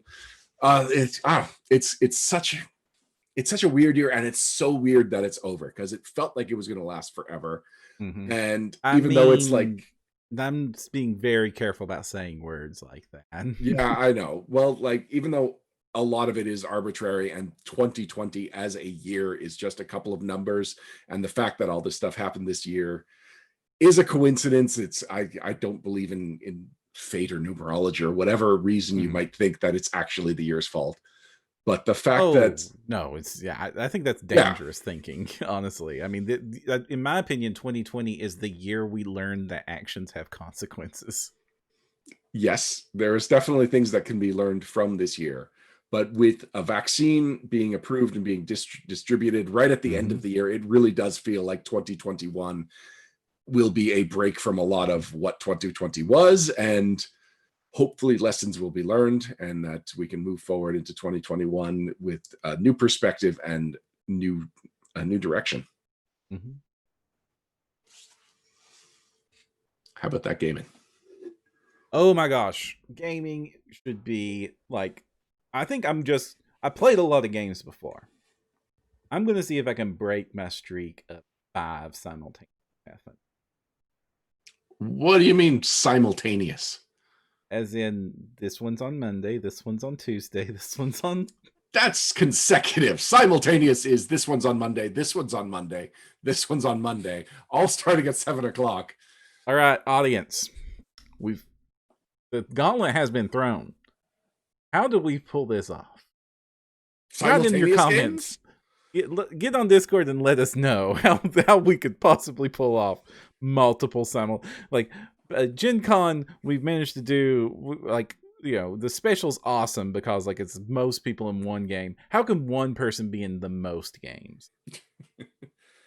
When my brother was really big into online poker, he would just be surrounded by every laptop, because this is even before we had tablets, but he would be surrounded by multiple laptops playing multiple games.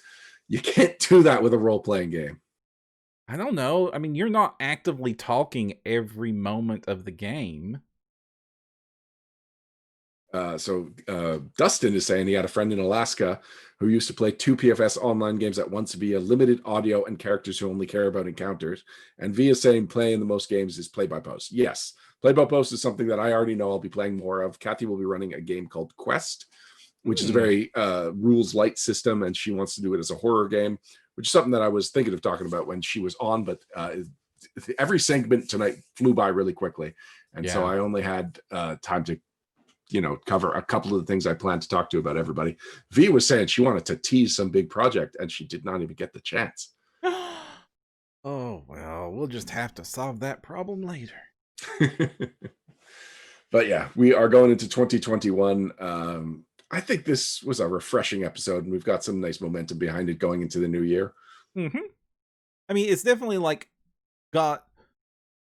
immediately I want to do things at this. I'm going to try to message people to play games as soon as we're done with all of our obligations here. If chat is to be believed, Vanessa and Kathy are going to be best friends any second now.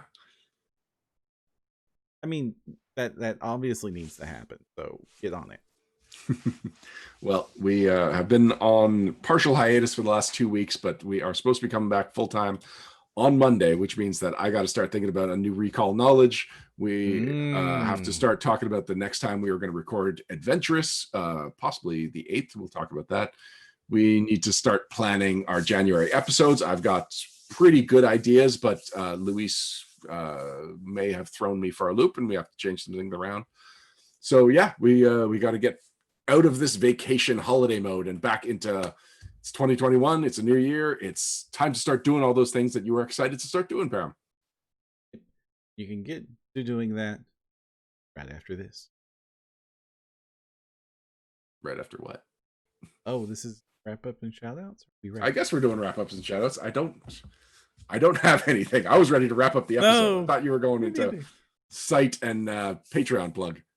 Oh, sorry. Yeah, no, but hey, if you want to chat with us and get in on spontaneous randomness and also hang out with the chillest community in Pathfinder, Starfinder, General Nerdy, you can do so over at the No Direction Discord server, which you can find at nodirectionpodcast.com. Click the Discord link on the side of the site.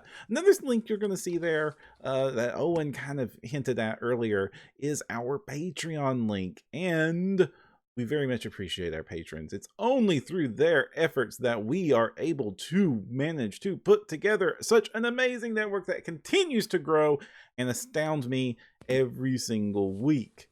Our patrons get some fun exclusives, including participating in our private sanctums, which happen after No Direction episodes, and which we spend some time talking about whatever you tell us to talk about. It's for the patrons, directed by the patrons. We very much enjoy it. So if you want to participate in that, or you want to help the network continue to grow and do what we do, we would appreciate it over at patreon.com/nodirection. As well, while you're over at nodirectionpodcast.com, just realize that this episode is exceptionally showcased.